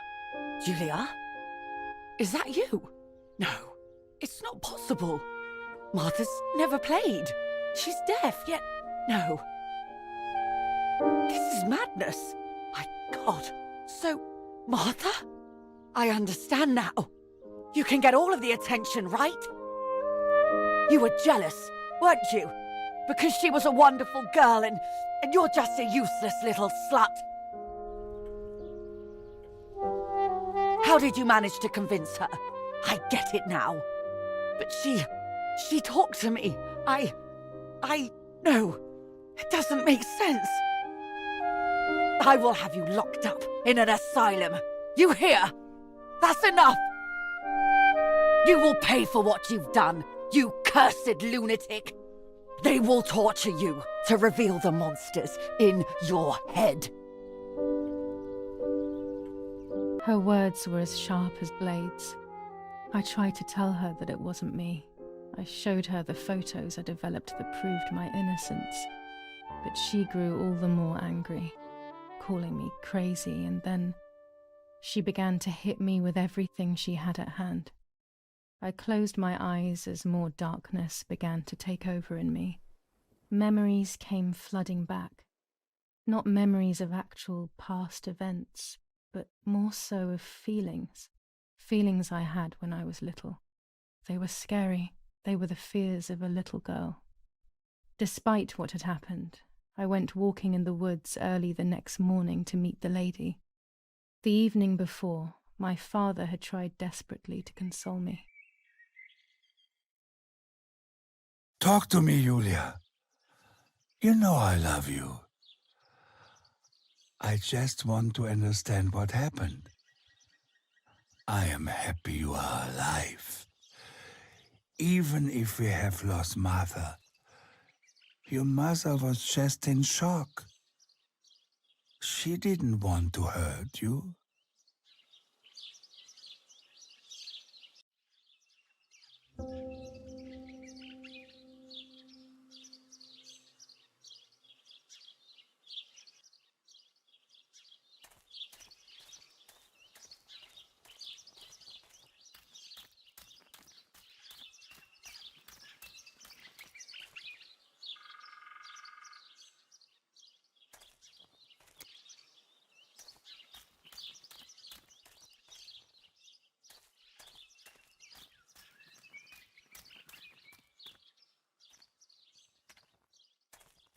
I don't know what I'm hoping to find, but what else can I do? I will hopefully see if one of these graves is hiding something. I hope that the infrared film will show me.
There's the grave I've been searching for, and the spirit of a prisoner. Just like the White Lady, he's trapped in this world, but they can no longer meet one another. Evil is separating them.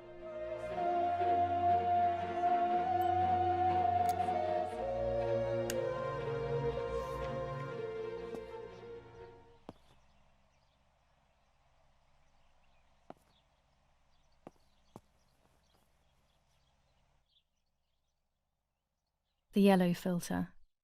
If it were to snow, it would be perfect. The green filter. Useful for landscapes.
If I wear this, it should allow me to make contact with her. With this object, she'll have to hear me, I have no doubt. I'm missing the element that connects my world to that of the White Lady. Oh, the lake. Of course. Why didn't I think of it sooner? The dress that I threw in the bushes that cursed day. It's been sitting beside the lake for a few days now, in a world that is both mine and hers.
Here it is.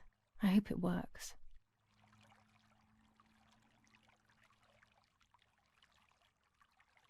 Now that I have everything I need to communicate with the lady, I can finally go to the island.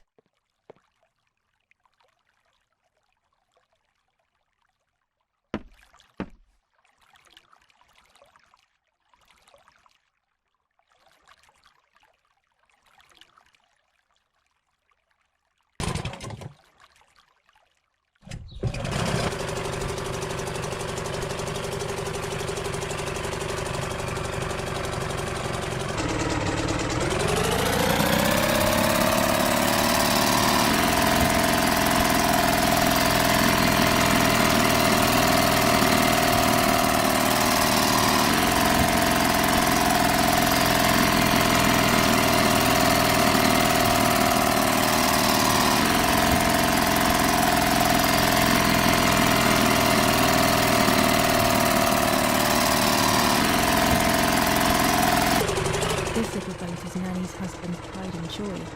He used to take me fishing in it many years ago. I don't understand why Mother never wanted me and Martha to use it.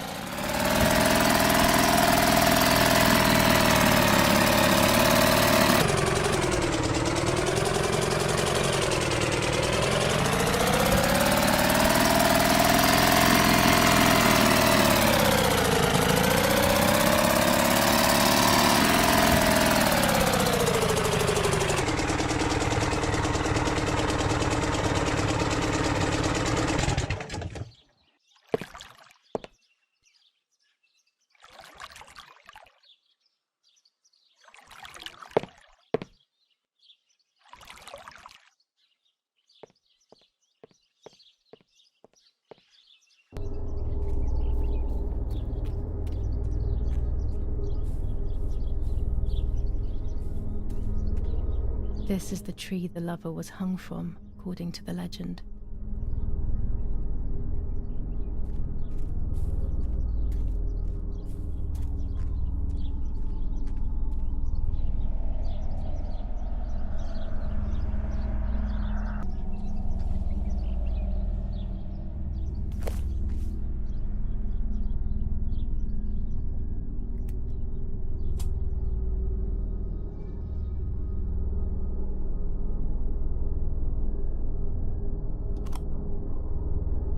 A roll of film. It's the one that I was taking out of the camera just before I discovered Martha's body. It should contain shots from before that moment. With a bit of luck, one of the shots has captured the moment of Martha's murder. I will then finally have an answer. Was it really Mummy? I will develop it as soon as I can, but now it's time to speak with the White Lady.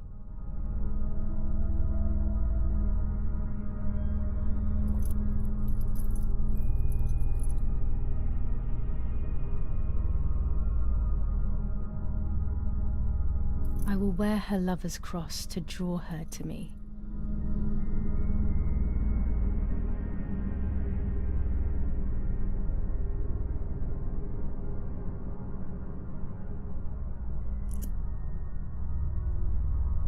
A lock of my hair to enter into her world. I will use the tarot cards to communicate with her. The first 10 will be used like I did with Nanny. Once 2 cards have been chosen, it should begin.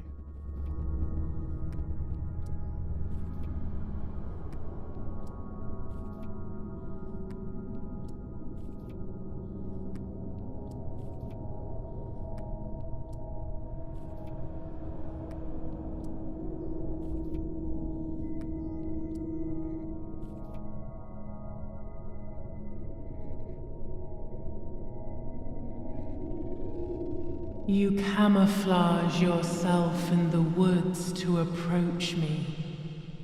You blend in with the water to make yourself known. You wish to communicate with me through the energy of symbols.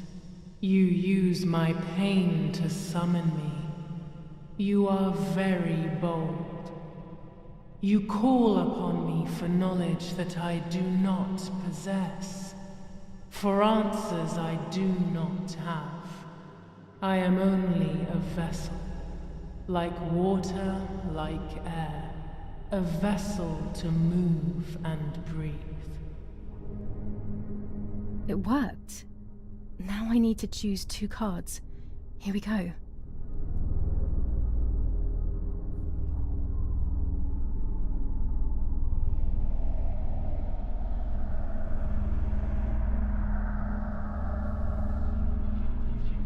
I can sense that you want to know who did it, but I do not have the answer. You must find it yourself. Do not ever try to enter through the front door if you wish to reach the heart. Your twin sister might have the answer you are looking for. Even after death, we leave traces of ourselves, don't we?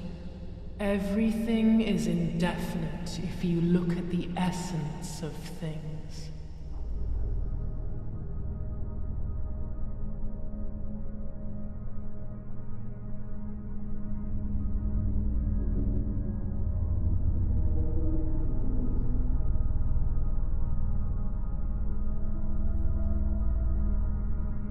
part of our soul embraces the people we love.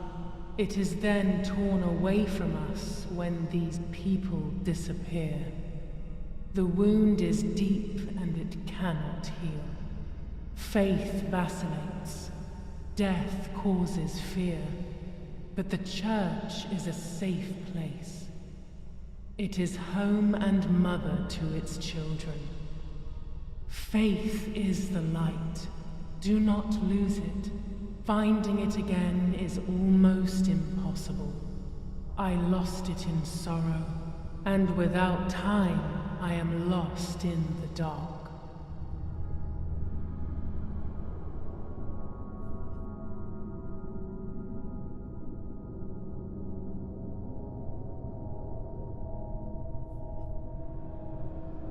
The daughter, the house, the mother. The daughter comes from the mother's house, then makes herself a home and becomes a mother. This cycle is broken. To undo the knot, find the sun. He is the original sin reflected on you. The one who gave you the light wishes to take it back. She wants control. Bit by bit, she is crumbling your life. You have to stop her.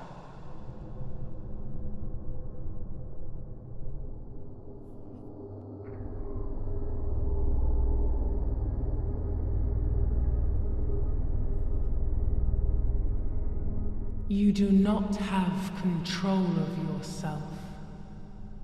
There is a dark figure inside you. The wounds are feeding it. It will do things you do not like. It will use your desires, your guilt, the darkest parts of your conscience.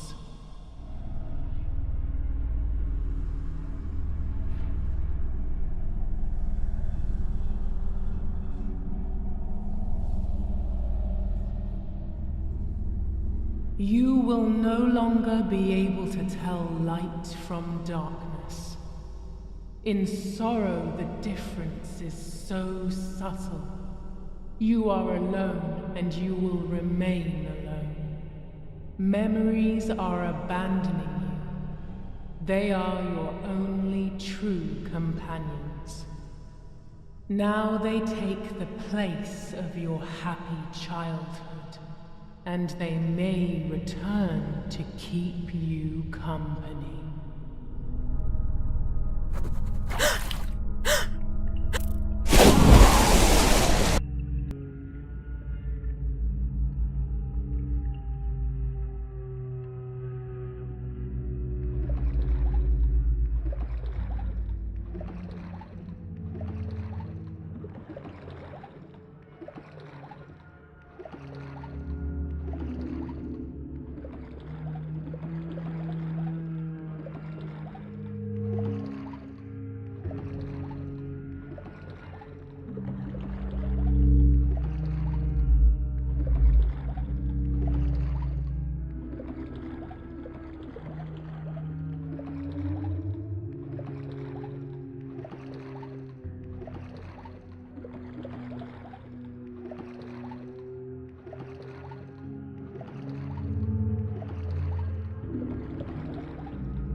Speaking with the White Lady confused me even more, but at least now I have this key.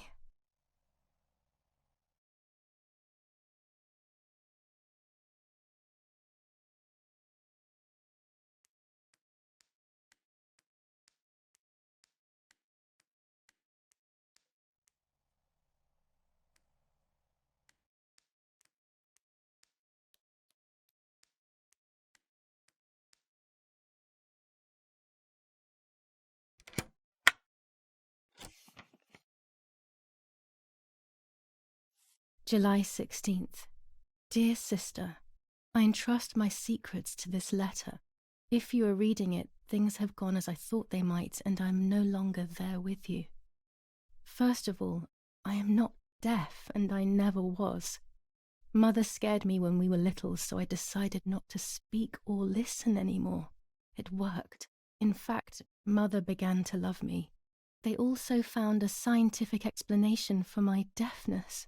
Neurological damage caused by excessive pressure exerted by the twin during pregnancy progressively led to hearing loss. And like that, my decision was also transformed into a fault of yours. So I must put it right. Do I have any other secrets? Unfortunately, yes, but a letter is too cold for such matters.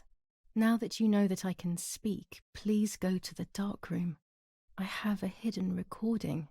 Listen to it and you will hear my voice. Farewell, Martha. Why all of this madness, Martha? What else have you been hiding from me? You deprived me of your voice for more than 15 years. I can't wait to hear it now.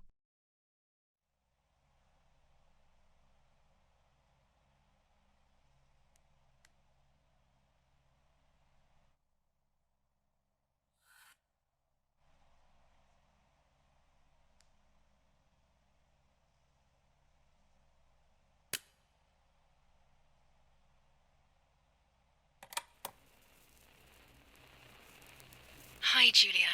I know that this will seem absurd, but this is me and this is my voice. We are equals in this sense, too. Well, it's obvious, really.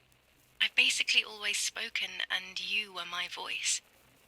I'm going to meet my fate, so I don't want there to be any more secrets between us.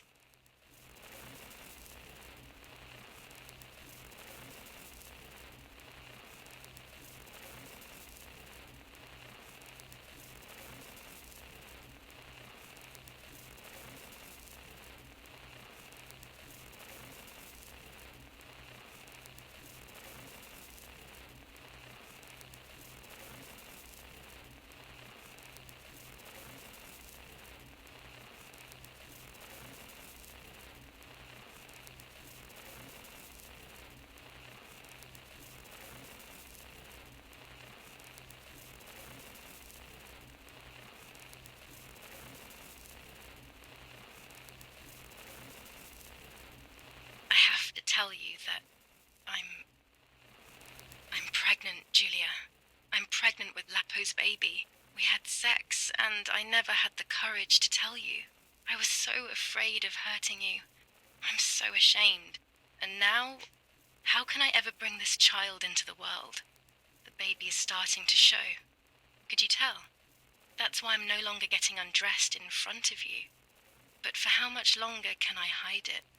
Yesterday, you asked me to go to the lake together early in the morning. You, the sleepyhead. Early. I asked you to switch beds with me, like we used to when we were little girls. I got up at dawn and didn't wake you. I put on one of your dresses.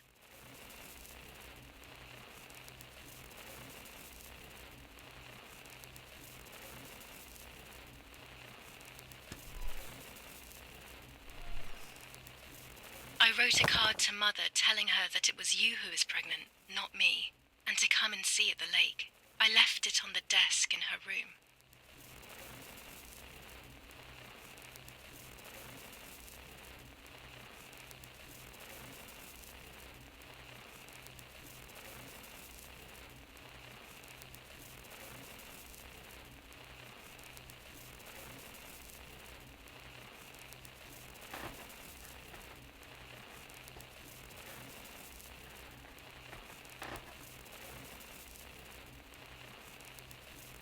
Then I felt the need to talk to you, and I remembered the recorder in the dark room.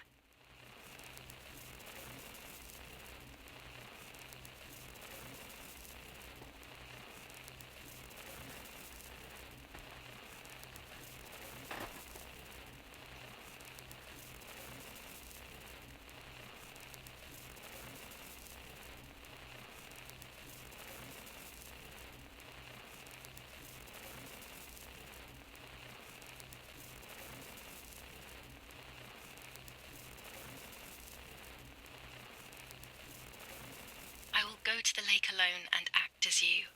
I will tell her everything you never had the courage to tell her.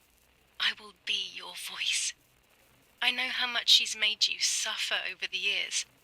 Unlike you, I remember all of the harm she has done to you, and it is my fault. Take my place, sister.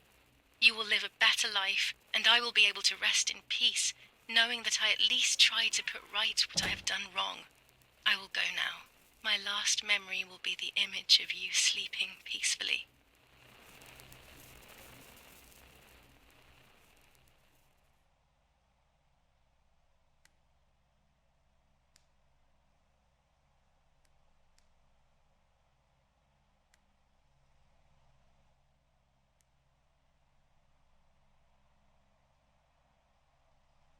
Hi, Julia. I was upset, unbelievably upset. July 16th, that cursed day. Martha didn't wake me up.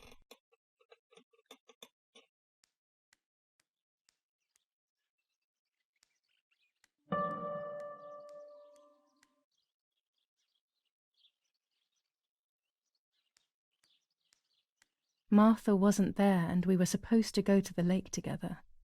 She even made her bed, which was unusual. I thought Mother woke up early, despite her medication, and asked her to do something.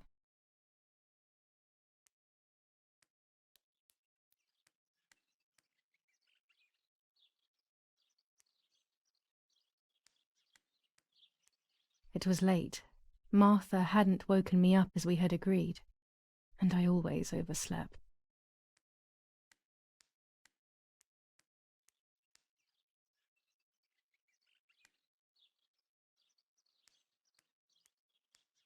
There was a dress missing from my wardrobe.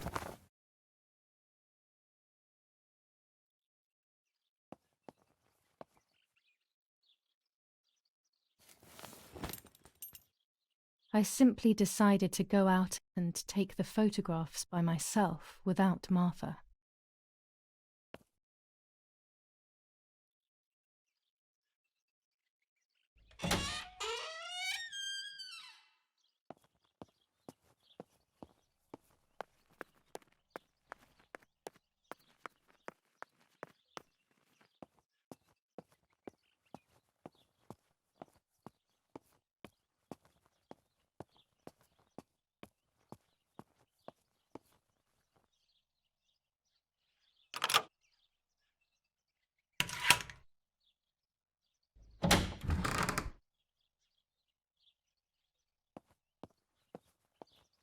It was a foggy morning, but it was no longer dawn.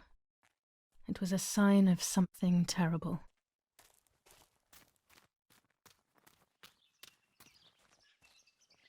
My mother had killed her beloved Martha with her own hands. I had then taken her place, usurping the throne of her affection. She would have never forgiven me. I had real reason to be afraid. I searched for one of Daddy's pistols to defend myself. What a stupid little girl I was. In spite of everything, that roll of film still needed developing, even if it didn't prove she was guilty. I also wanted to search for proof of Martha's pregnancy.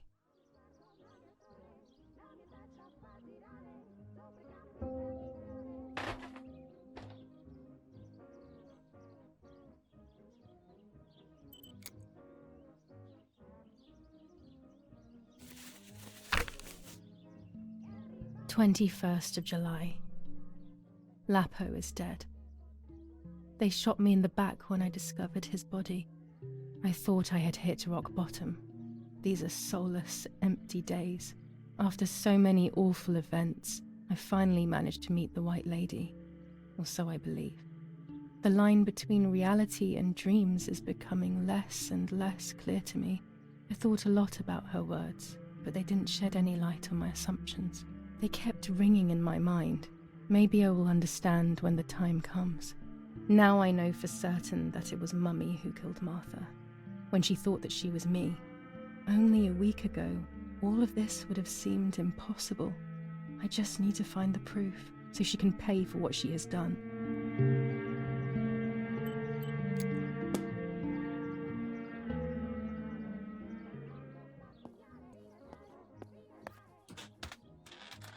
Almost 5 German divisions face the troops of the 8th Army. Units of an Indian division crossed the River Pesa on a vast front, and they advanced 2 kilometers south of Monte Lungo. Meanwhile, the New Zealand units have reinforced their positions that run from San Michel to La Romola. 400 ISO film. It comes into its own shooting clouds and indoors. Where General K When it's was not too staying sunny was outside, the bombed by 200 ISO film works well. the general and his 25 family were not at the ISO house film. at the time When of the sun is attack. high in the sky, And it's once perfect. again, La Romola has been the site of graphic barbarity. A farm was stormed and animals were stolen and killed. Nobody has claimed responsibility for yet another act General of senseless Edict K. vandalism. But at the scene, an anti-German propaganda flyer was found. This is the civilization Telegram. that our I'll leave it in the letterbox. Have a good day. Another telegram of condolence. Isn't it a bit late?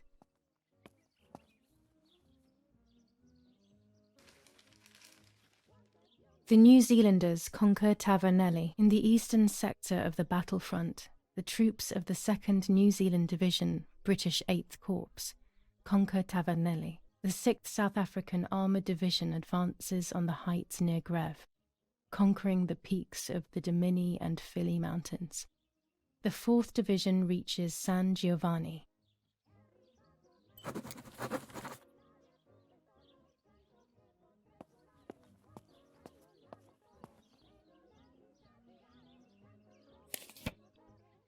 Dear Mrs. Irene K., following your call, we have received a telegram from Dr. D. Your request has been accepted. As soon as the police station issues authorization, we will send for the girl.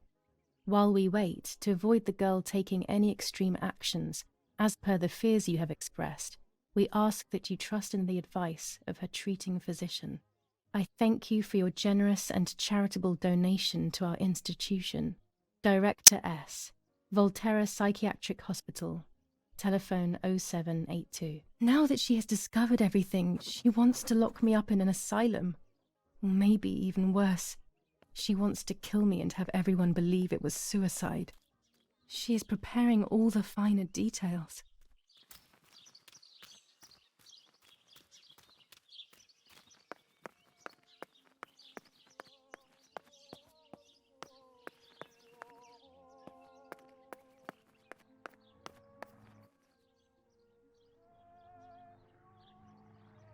Go to the dark room now. Not when she's around.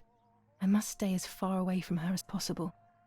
I could go to the cemetery instead to find out whether Martha really was pregnant or not.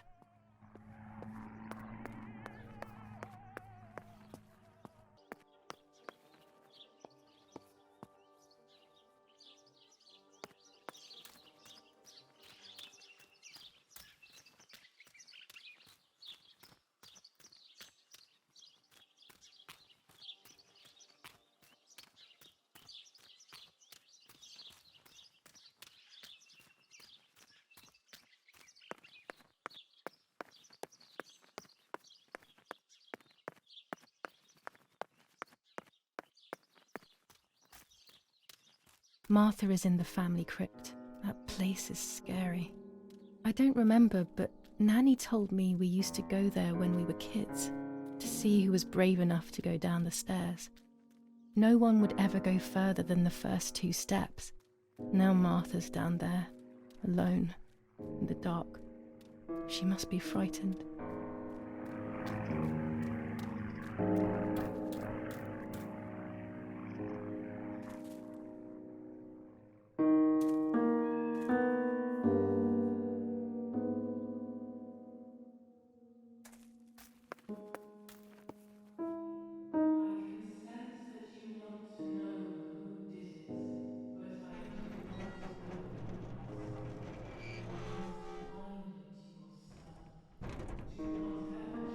crypt is here.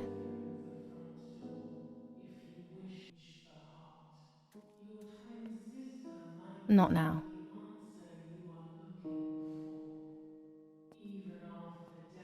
Let's hope the caretaker isn't around. That man gives me the creeps. Everything is indefinite if you look at the essence of things. The family crypt is locked. The key must be in the caretaker's hut, as always.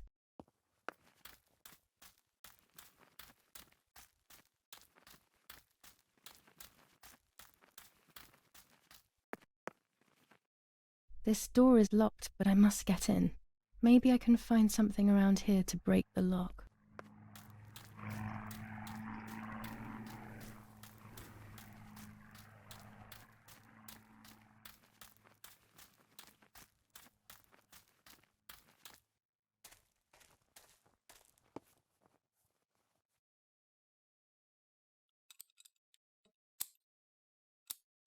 These are perfect for breaking the lock.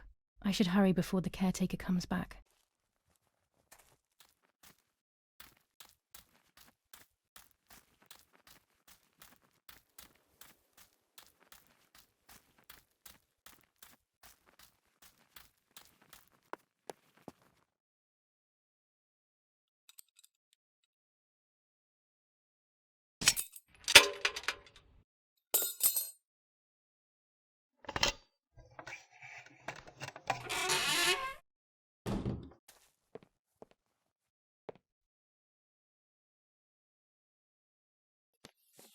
Enough.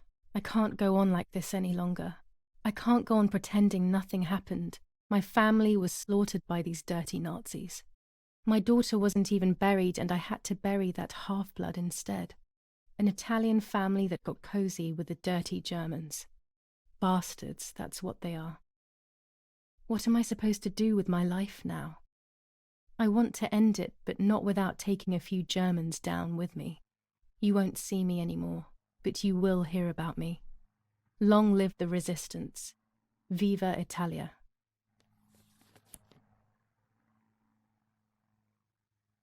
Everyone takes a side. I find myself siding with my family, but I'm not sure whether it is right.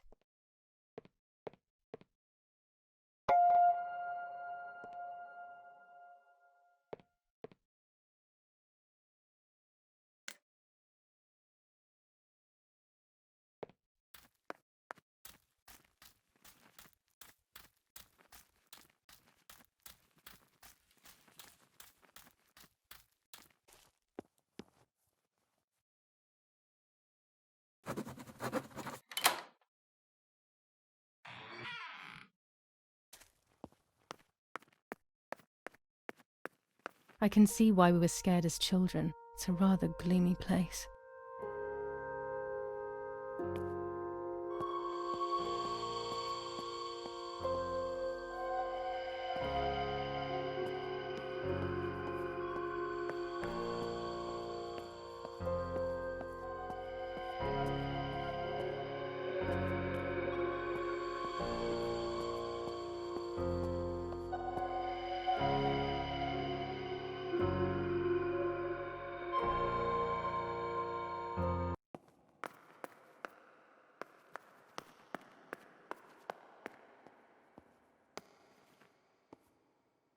Doctor, I must thank you for your help.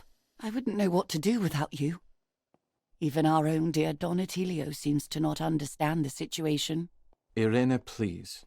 Consider the idea of leaving Italy as your husband suggested. It would be better for everyone, especially for the girl.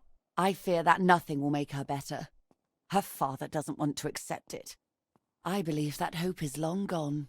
I agree, but in Germany there are better treatments in specialized clinics.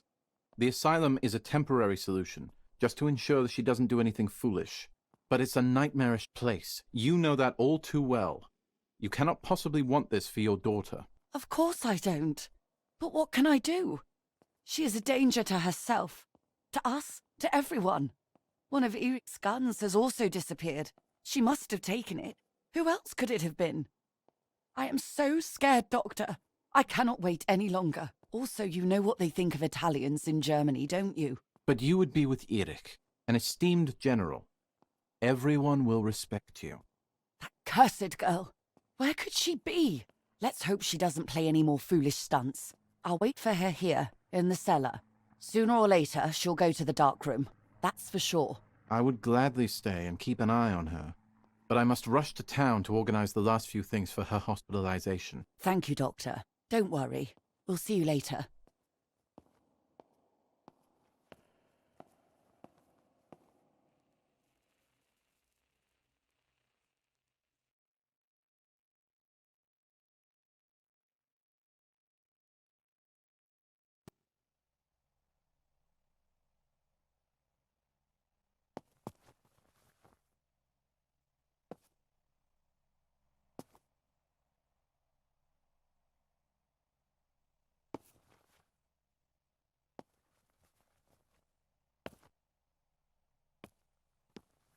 She's sleeping.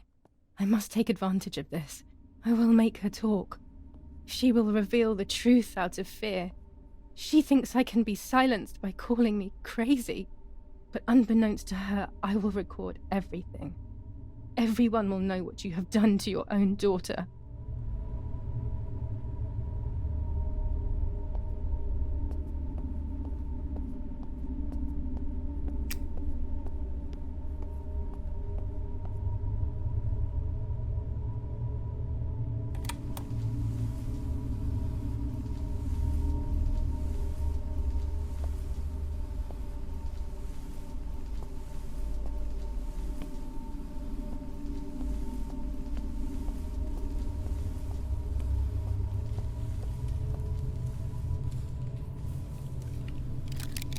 Now I will wake her up and she will confess. You can bet on it.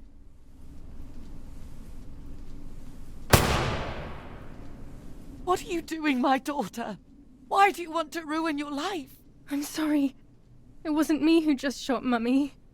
It wasn't me.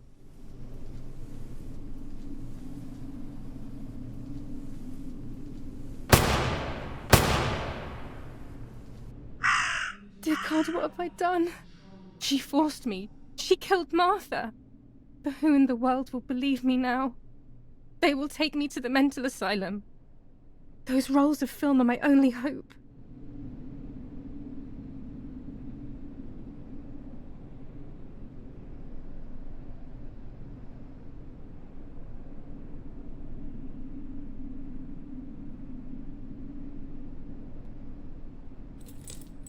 So that's who had the keys to my childhood bedroom. I could have guessed.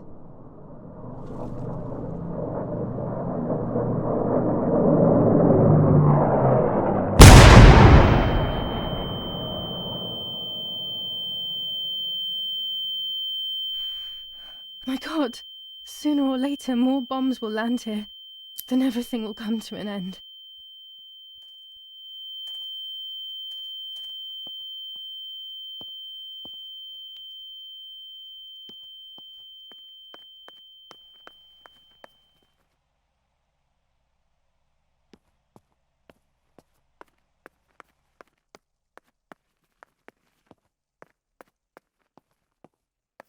At least now I finally have the keys to my old room.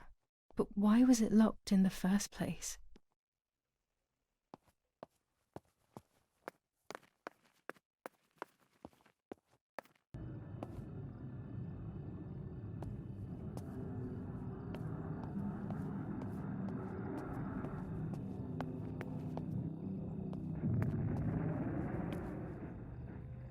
Finally, I can enter my room.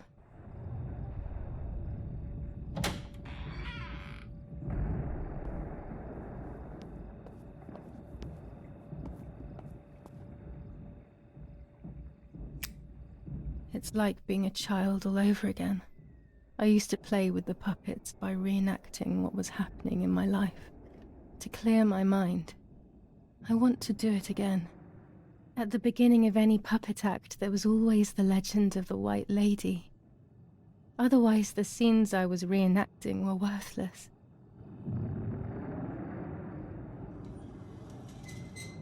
According to an ancient legend, The lakes of the area are haunted by the spirit of a young woman who was killed by the man she loved. A lover's nightly tryst by the lake. So much hope and desire, but death, not love, was awaiting her.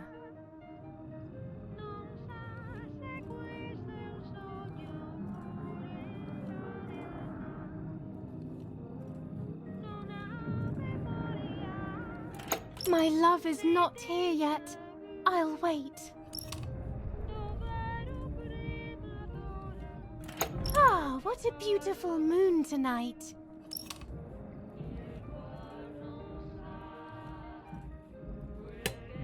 You're here at last.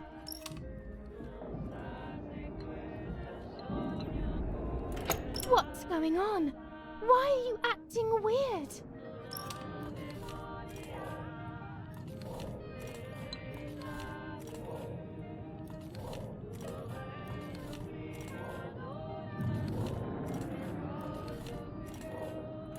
I know you kissed another.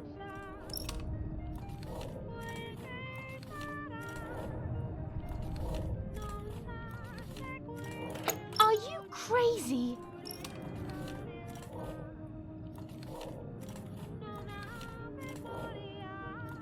I love you too much. The thought of you with another drives me insane. That's why you have to die.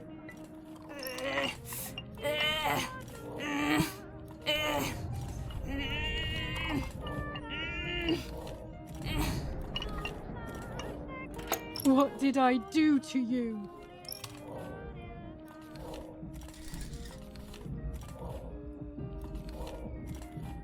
In despair, the man confessed he had killed her out of jealousy.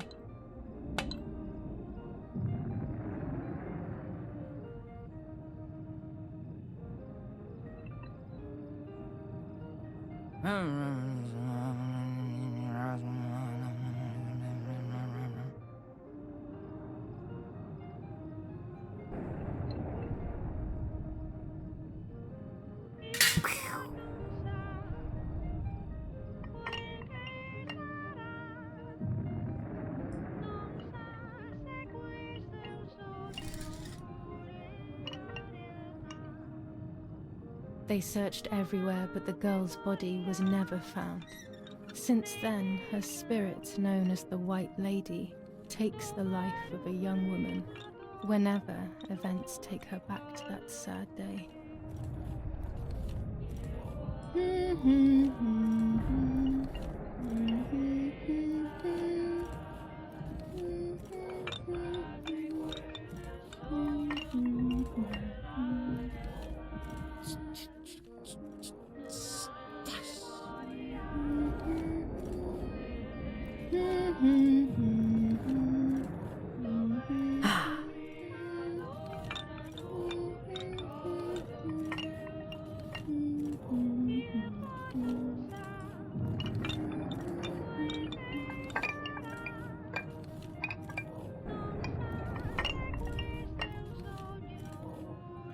Help!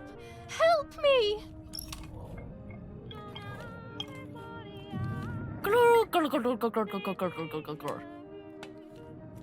Now I can begin. First of all, let's clarify what happened the night before the cursed 16th of July.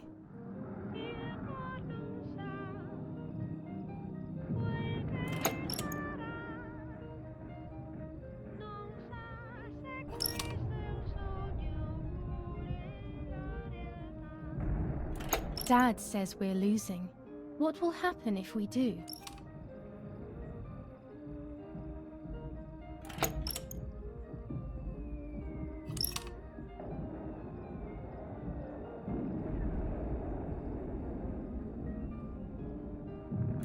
Will we go to Germany?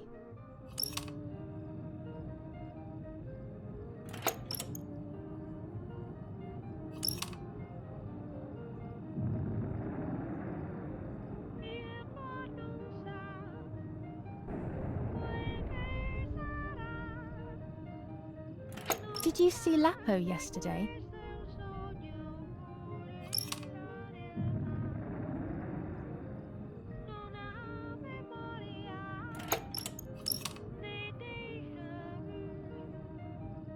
Do you want to come with me to the lake tomorrow?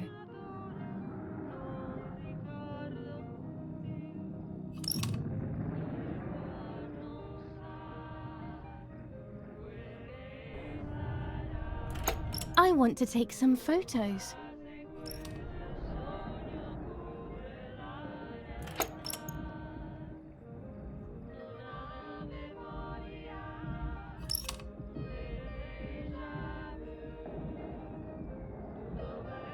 Let's go at dawn. Mummy sleeps heavily anyway. You know she's been taking that medicine.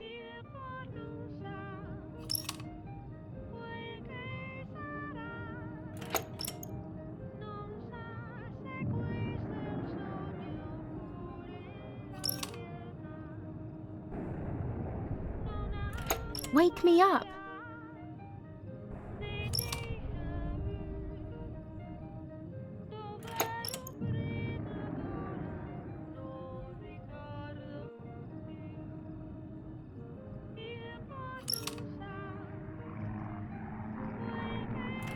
Sure, great idea.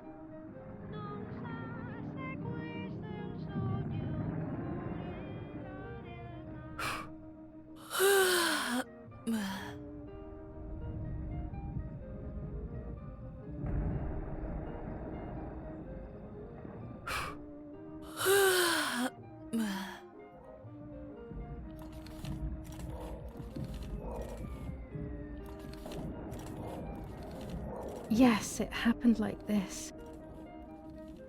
Then in the morning, Martha went to the lake pretending to be me to show her pregnancy. She knew Mother was going to follow her down.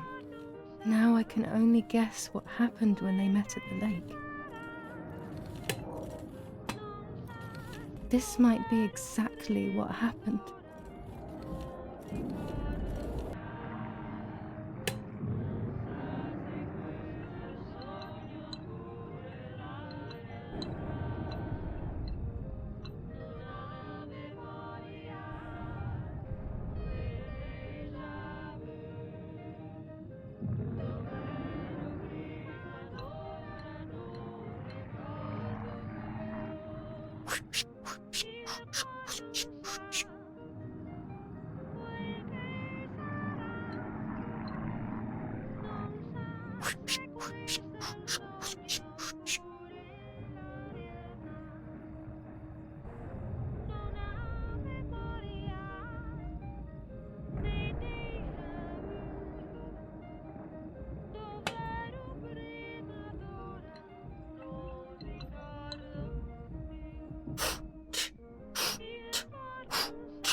The power is back.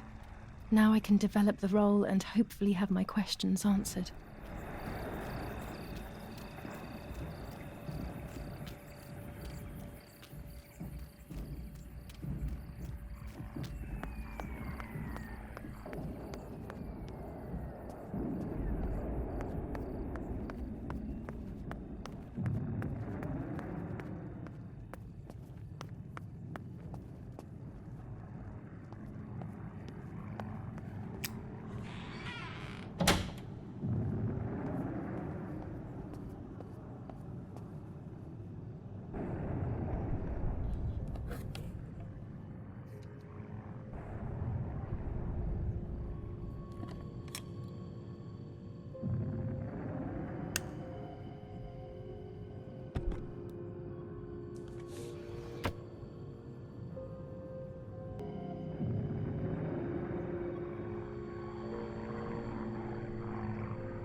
Dear God, so it's true. I killed my sister. I did everything to hide the truth. Then I killed my mother to rid myself of the guilt. But she was nasty and everything was her fault.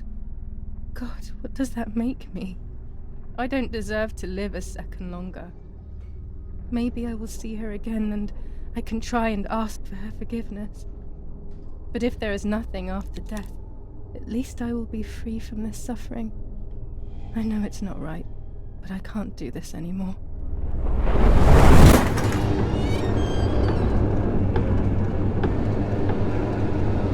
I fired instinctively at that soldier, hitting him right in the head, but it was not a good idea. He obviously didn't come alone. When the others came in, I closed my eyes. I heard a lot of commotion and then felt a sharp pain in the stomach. They were kicking me while another tried in vain to convince himself that the soldier on the ground was still alive. They hit me in the ribs, the back, and the stomach. I couldn't breathe, and at the same time I felt the need to vomit. They were ordered to put me on a seat. They bound me up so tightly that I couldn't feel my hands or feet. On the seat next to me was my father. He was breathing, but he appeared to be unconscious. The guy in charge started asking me questions. He kept hitting me in the face and head with some kind of short cane. It was so violent I thought my skull would crack open. All I could taste in my mouth was blood and broken teeth. I ran my tongue across my teeth, thinking to myself that I'd never be able to smile again. A frivolous thought, perhaps, but a painful one nonetheless. Part of my top lip was cut open and was hanging down. I foolishly tried to put it back in place using my tongue and lower lip. I threw up. They forced me to confess that my father had been carrying out all kinds of activity within the German army. Of course, I didn't know anything about it, so I tried to explain. But those punches... I would have done whatever it took to stop them. Whatever it took. Just after I told them what they wanted to hear, the general said, "All it took were 2 slaps and you sold out your father, you German whore." Then he ordered my father to be executed. It took less than a moment. He didn't even move. He pointed to one of the soldiers and then he pointed to me. My time had come. They all left except for the soldier who had the unpleasant task of finishing me off. I wanted to die, but not like that. Terror engulfed me. I could almost hear the sound of my body evacuating. I had the gun pointed to my forehead. I couldn't look at his face. I stank. I felt indecent. Then he moved the gun on purpose and shot without hitting me. He had taken pity on me. It must have been my fate not to die. He quickly cut the ropes and pushed me to the ground, saying out loud, "It's done. The German whore has been dealt with." I was left motionless on the ground. He left, and I fainted again. When I came around, I did not know what to do. I was completely empty and felt pain everywhere. Everyone was dead. I was now alone in the world. I felt a desire to hear their voices one last time on Daddy's recorder in the dark room. Provided the soldiers hadn't destroyed it, that is.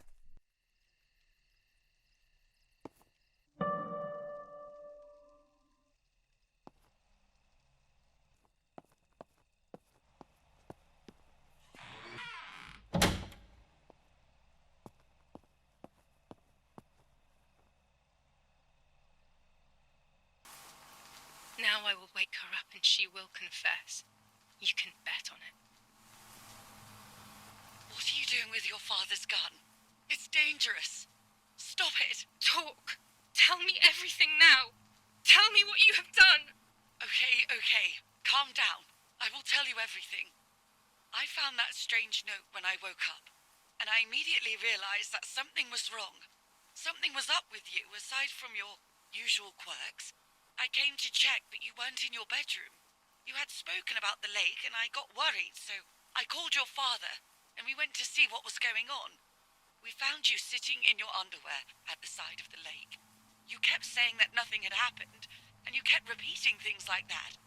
I hugged you to try and make you feel better, but you did not speak again for days. What is happening to you? You should tell me what's going on. I'm not going to that loony bin. I would never have wanted this, but I'm afraid you will harm yourself further. You were really hurting yourself in front of the piano that night. What else could we do? You killed my sister and now you're afraid because I found out. So you're making up stories, aren't you? But I'm not falling for it this time. What are you saying? Your sister? Please, no. I was not well. I didn't know what I was saying.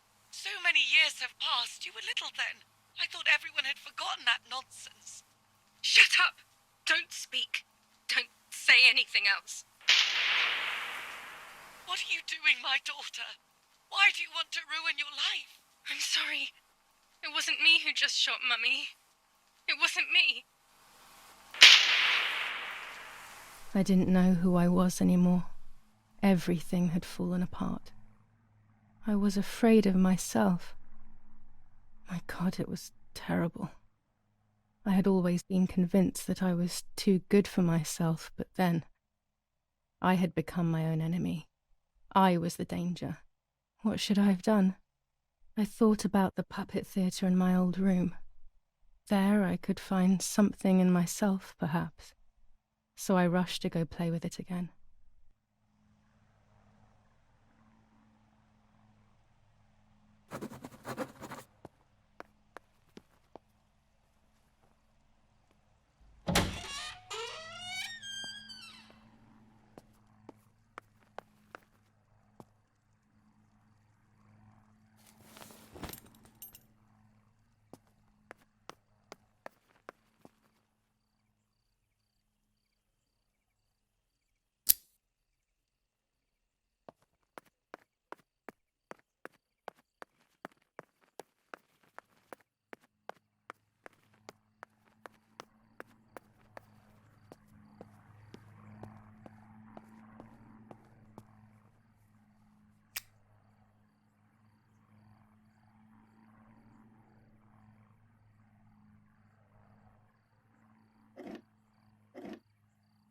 Mummy nearly died giving birth to me.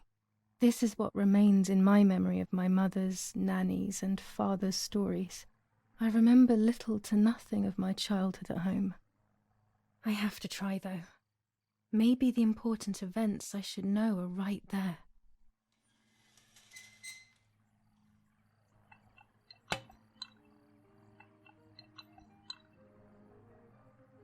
How are you, madam? I feel a sharp pain. Do you need anything? I can feel it. The time has come.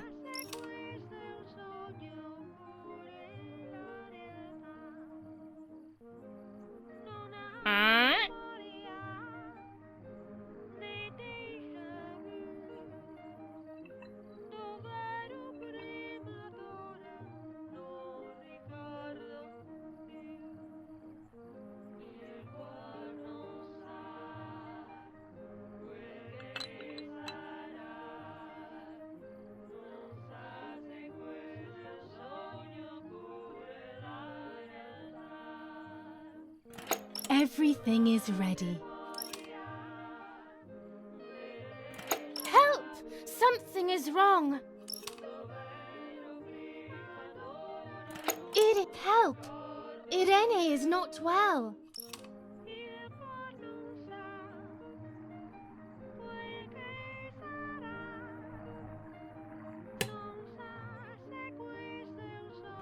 How are you, honey? I'm getting weaker and weaker.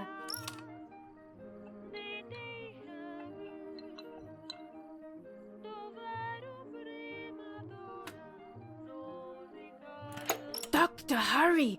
Arena is sick.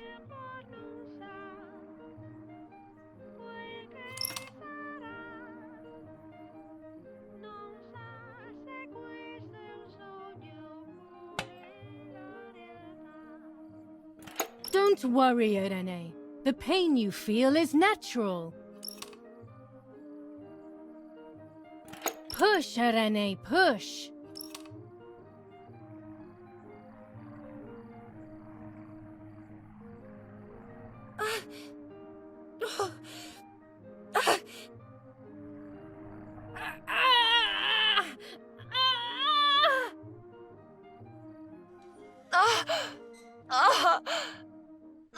Push, Irene, push.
The baby is born.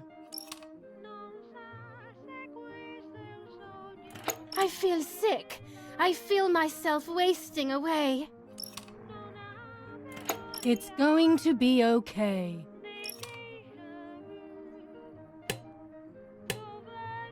Poor Mummy. She has suffered so much. I have hurt her so much, ever since I was born.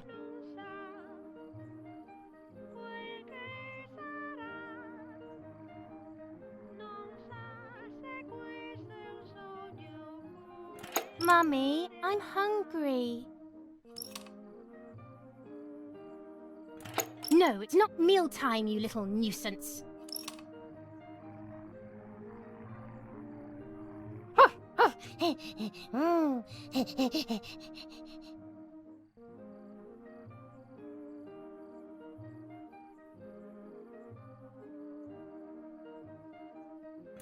Mummy, I'm sleepy.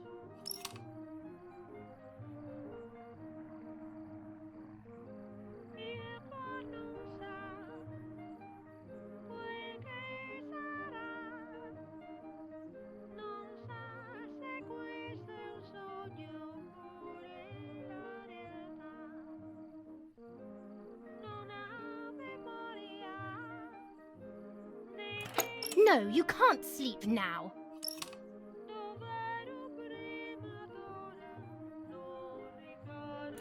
Mummy, I'm thirsty. You're going to annoy me. You just drank.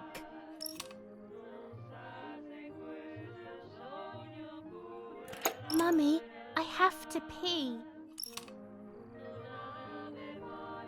That's enough! Go to your room!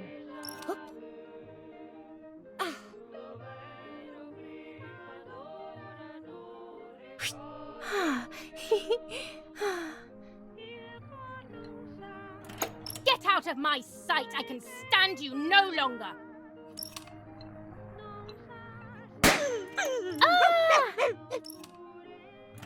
How dare you! I will make you pay for that!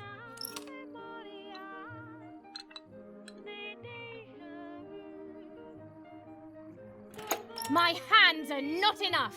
You need to learn properly this time! Sorry, it was an accident, Mum. Dumb! Dumb!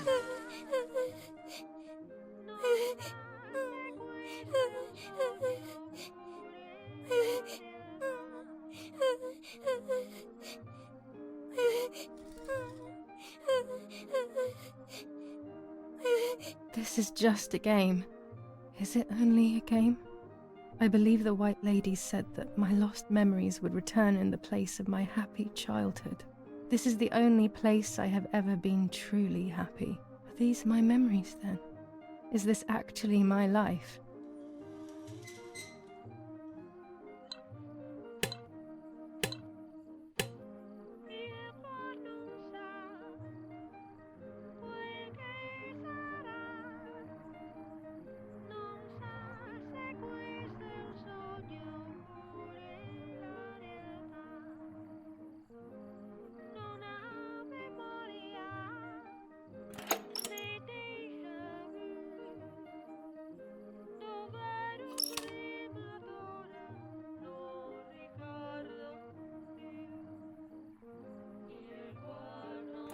Yes, I like that game.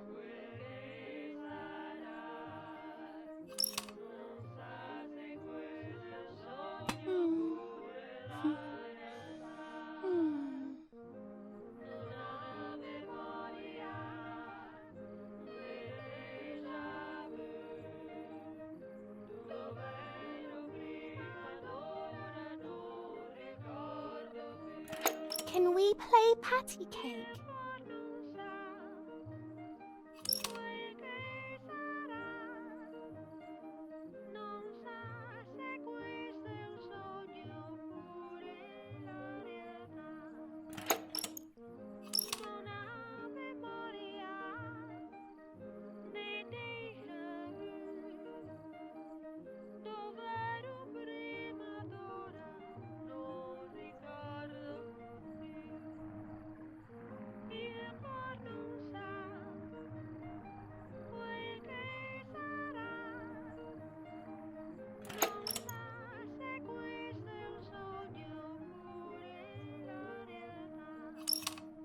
Now go play with your sister.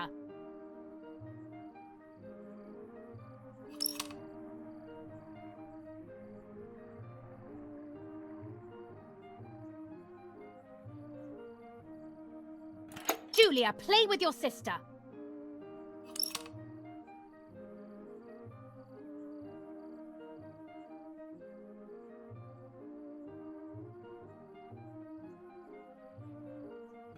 I love you, Mummy.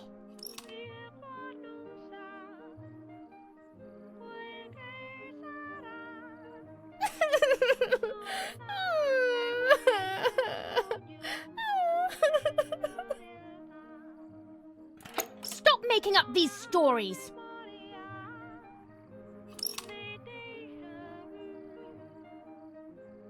Martha, don't you want to play with your sister?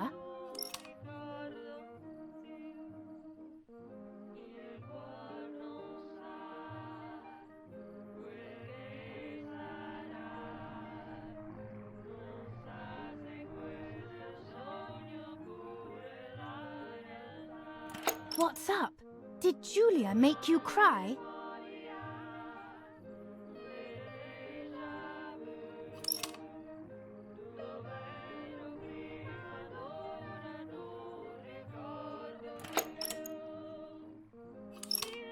Don't cry, my love. You know Mummy loves you.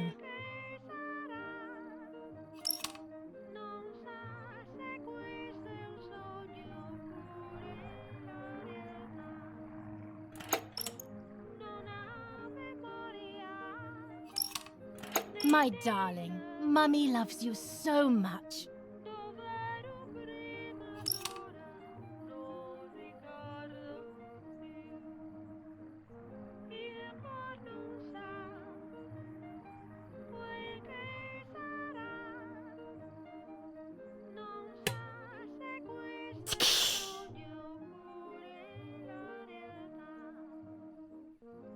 Sorry, Mummy. I didn't do it on purpose. I don't believe you. You're trying to make fun of me. You did it on purpose. What do you have to say for yourself?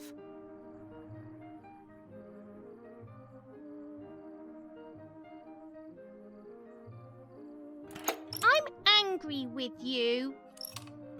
I will beat manners into you, you stupid little girl.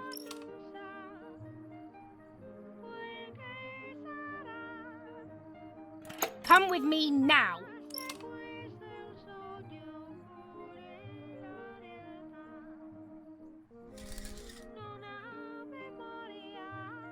Sorry, Mummy. I'm so sorry. Come with me. I will put you in your place, girl.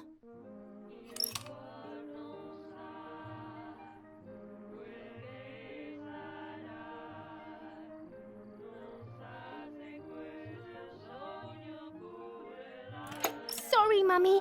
I won't do it anymore. I promise. Too late. These false tears won't help you.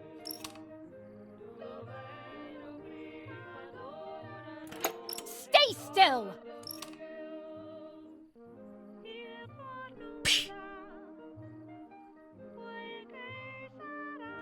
Help!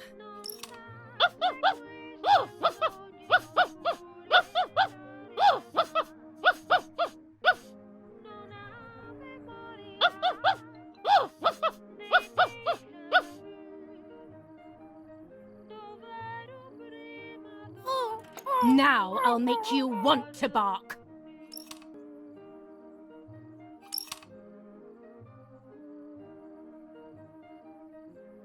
You're insane!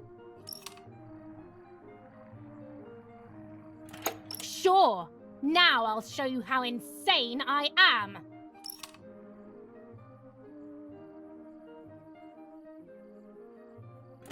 Help, Daddy, help! Screaming won't work. Your father is not here like usual.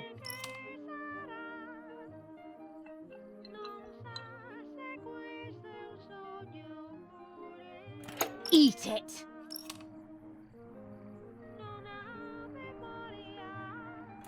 No!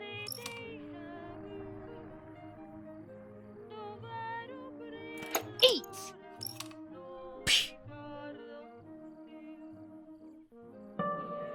I won't eat him.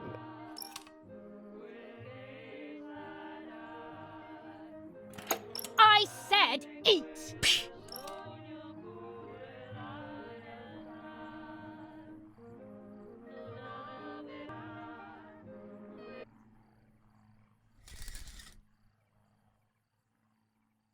I was beginning to remember, but I was so scared to remember too much, especially all at once. I didn't have time to guess exactly what happened. It was making me too upset. Pulling out those memories was like trying to pull out a tooth on your own. Almost impossible, and far too painful. The White Lady told me that the church is a safe place and home to its children. Don Attilio, my priest, I have to talk to him. I have to call him on the telephone.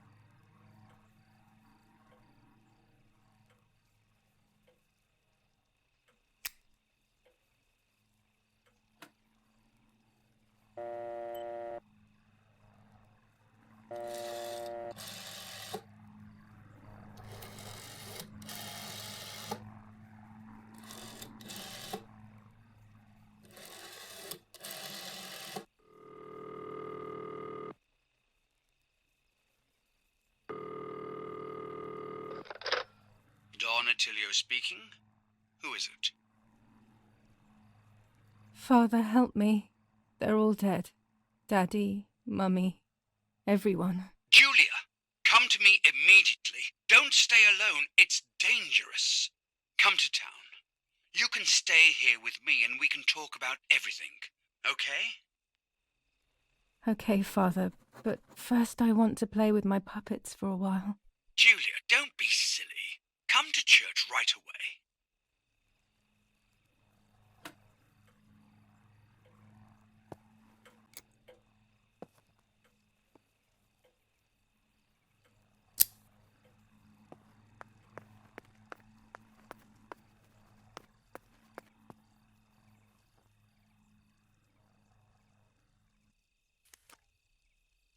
Here's the bicycle pump.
Those boys, they had all been killed and it was my fault. They were my age, and a few of them were our friends. I didn't think it would go like that, but wasn't it obvious, really? What was I actually expecting? I felt like a coward. But what could I have done? Should I have betrayed my father? I loved my father, but I also loved my friend Lapo. Which side was I on? I just listened to my heart. I thought it was the right thing to do. But instead, it was the worst thing I could have done.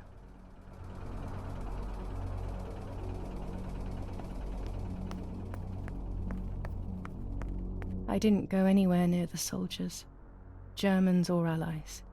They had all caused me harm. I didn't want to approach anyone, for any reason.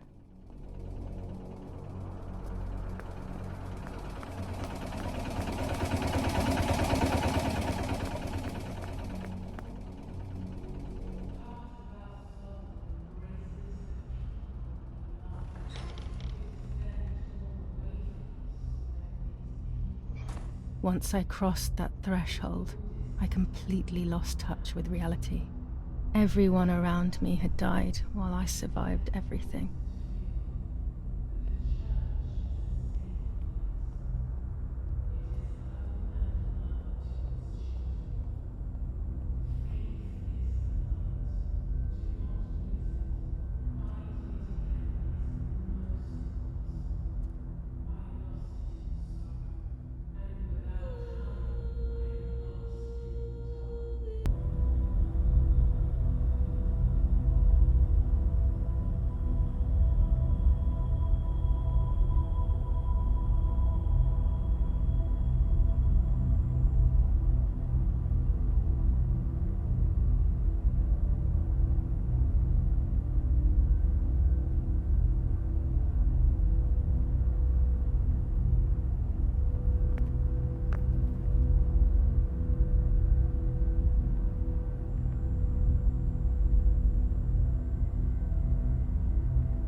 Who are you?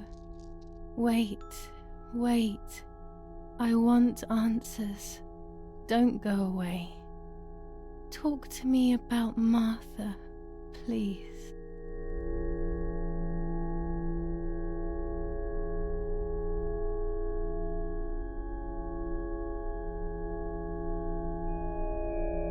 Martha is dead.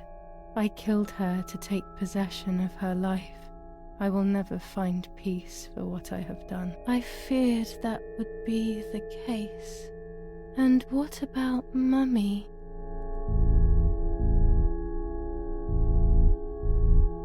Mummy is dead. Nobody knows that better than I do, unfortunately. It's useless to try and deceive ourselves. Did I do what I think I've done?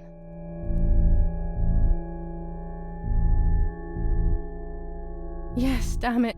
It really happened. I cut her into pieces and buried her under the bridge. God, all that blood. My God, I knew it. What about Daddy? The soldiers? Did that really happen?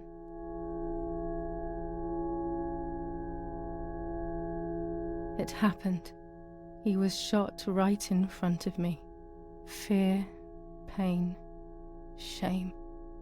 I can't remove it. I cannot relive it either. Unfortunately, I knew that already. What about Nanny? Poor Nanny. She really had nothing to do with it. But she died in our villa due to the bombings. We saved ourselves for some time by taking refuge at her house. Privileges for being rich. Feelings don't count for much, though. My poor Nanny.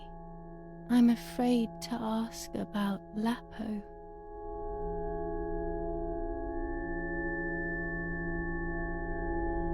Lapo is dead. He was blown up by a landmine. He got into trouble and paid with his life. My dear friend. Poor boy. Just as I remembered, unfortunately. One last question. The pregnancy? Martha was pregnant. Her deformed baby died with her. Maybe she was in pain. That's enough now. All of these questions are pointless, aren't they? It's all inside of us. We just need to turn the mirror. Is it not all just the reflection of an unknowable existence? Nothing more than a puppet show.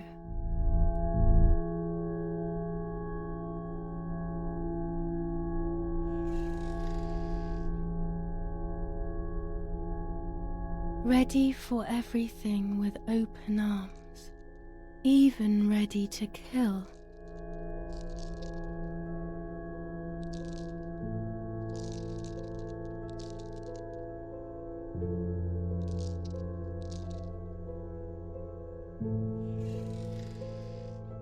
Legs always ready to run.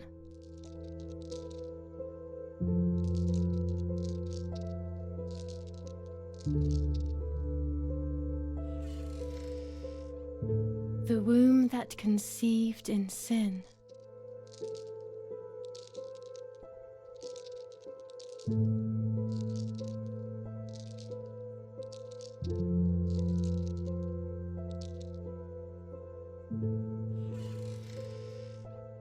Lastly, the mind. To protect us, it has turned us into monsters.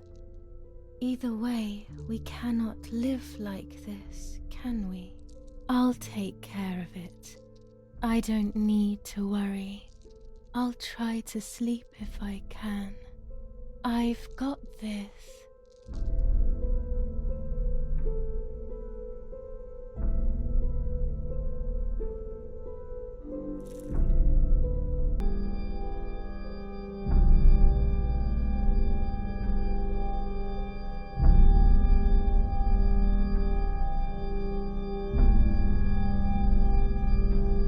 On the 26th of July, San Casciano was bombed and the church was destroyed. But I was not there then. I was already in the asylum. Once again, stubbornly, I was not dead. The bombs hadn't killed me, and I had also survived myself. The most absurd test, and the hardest one.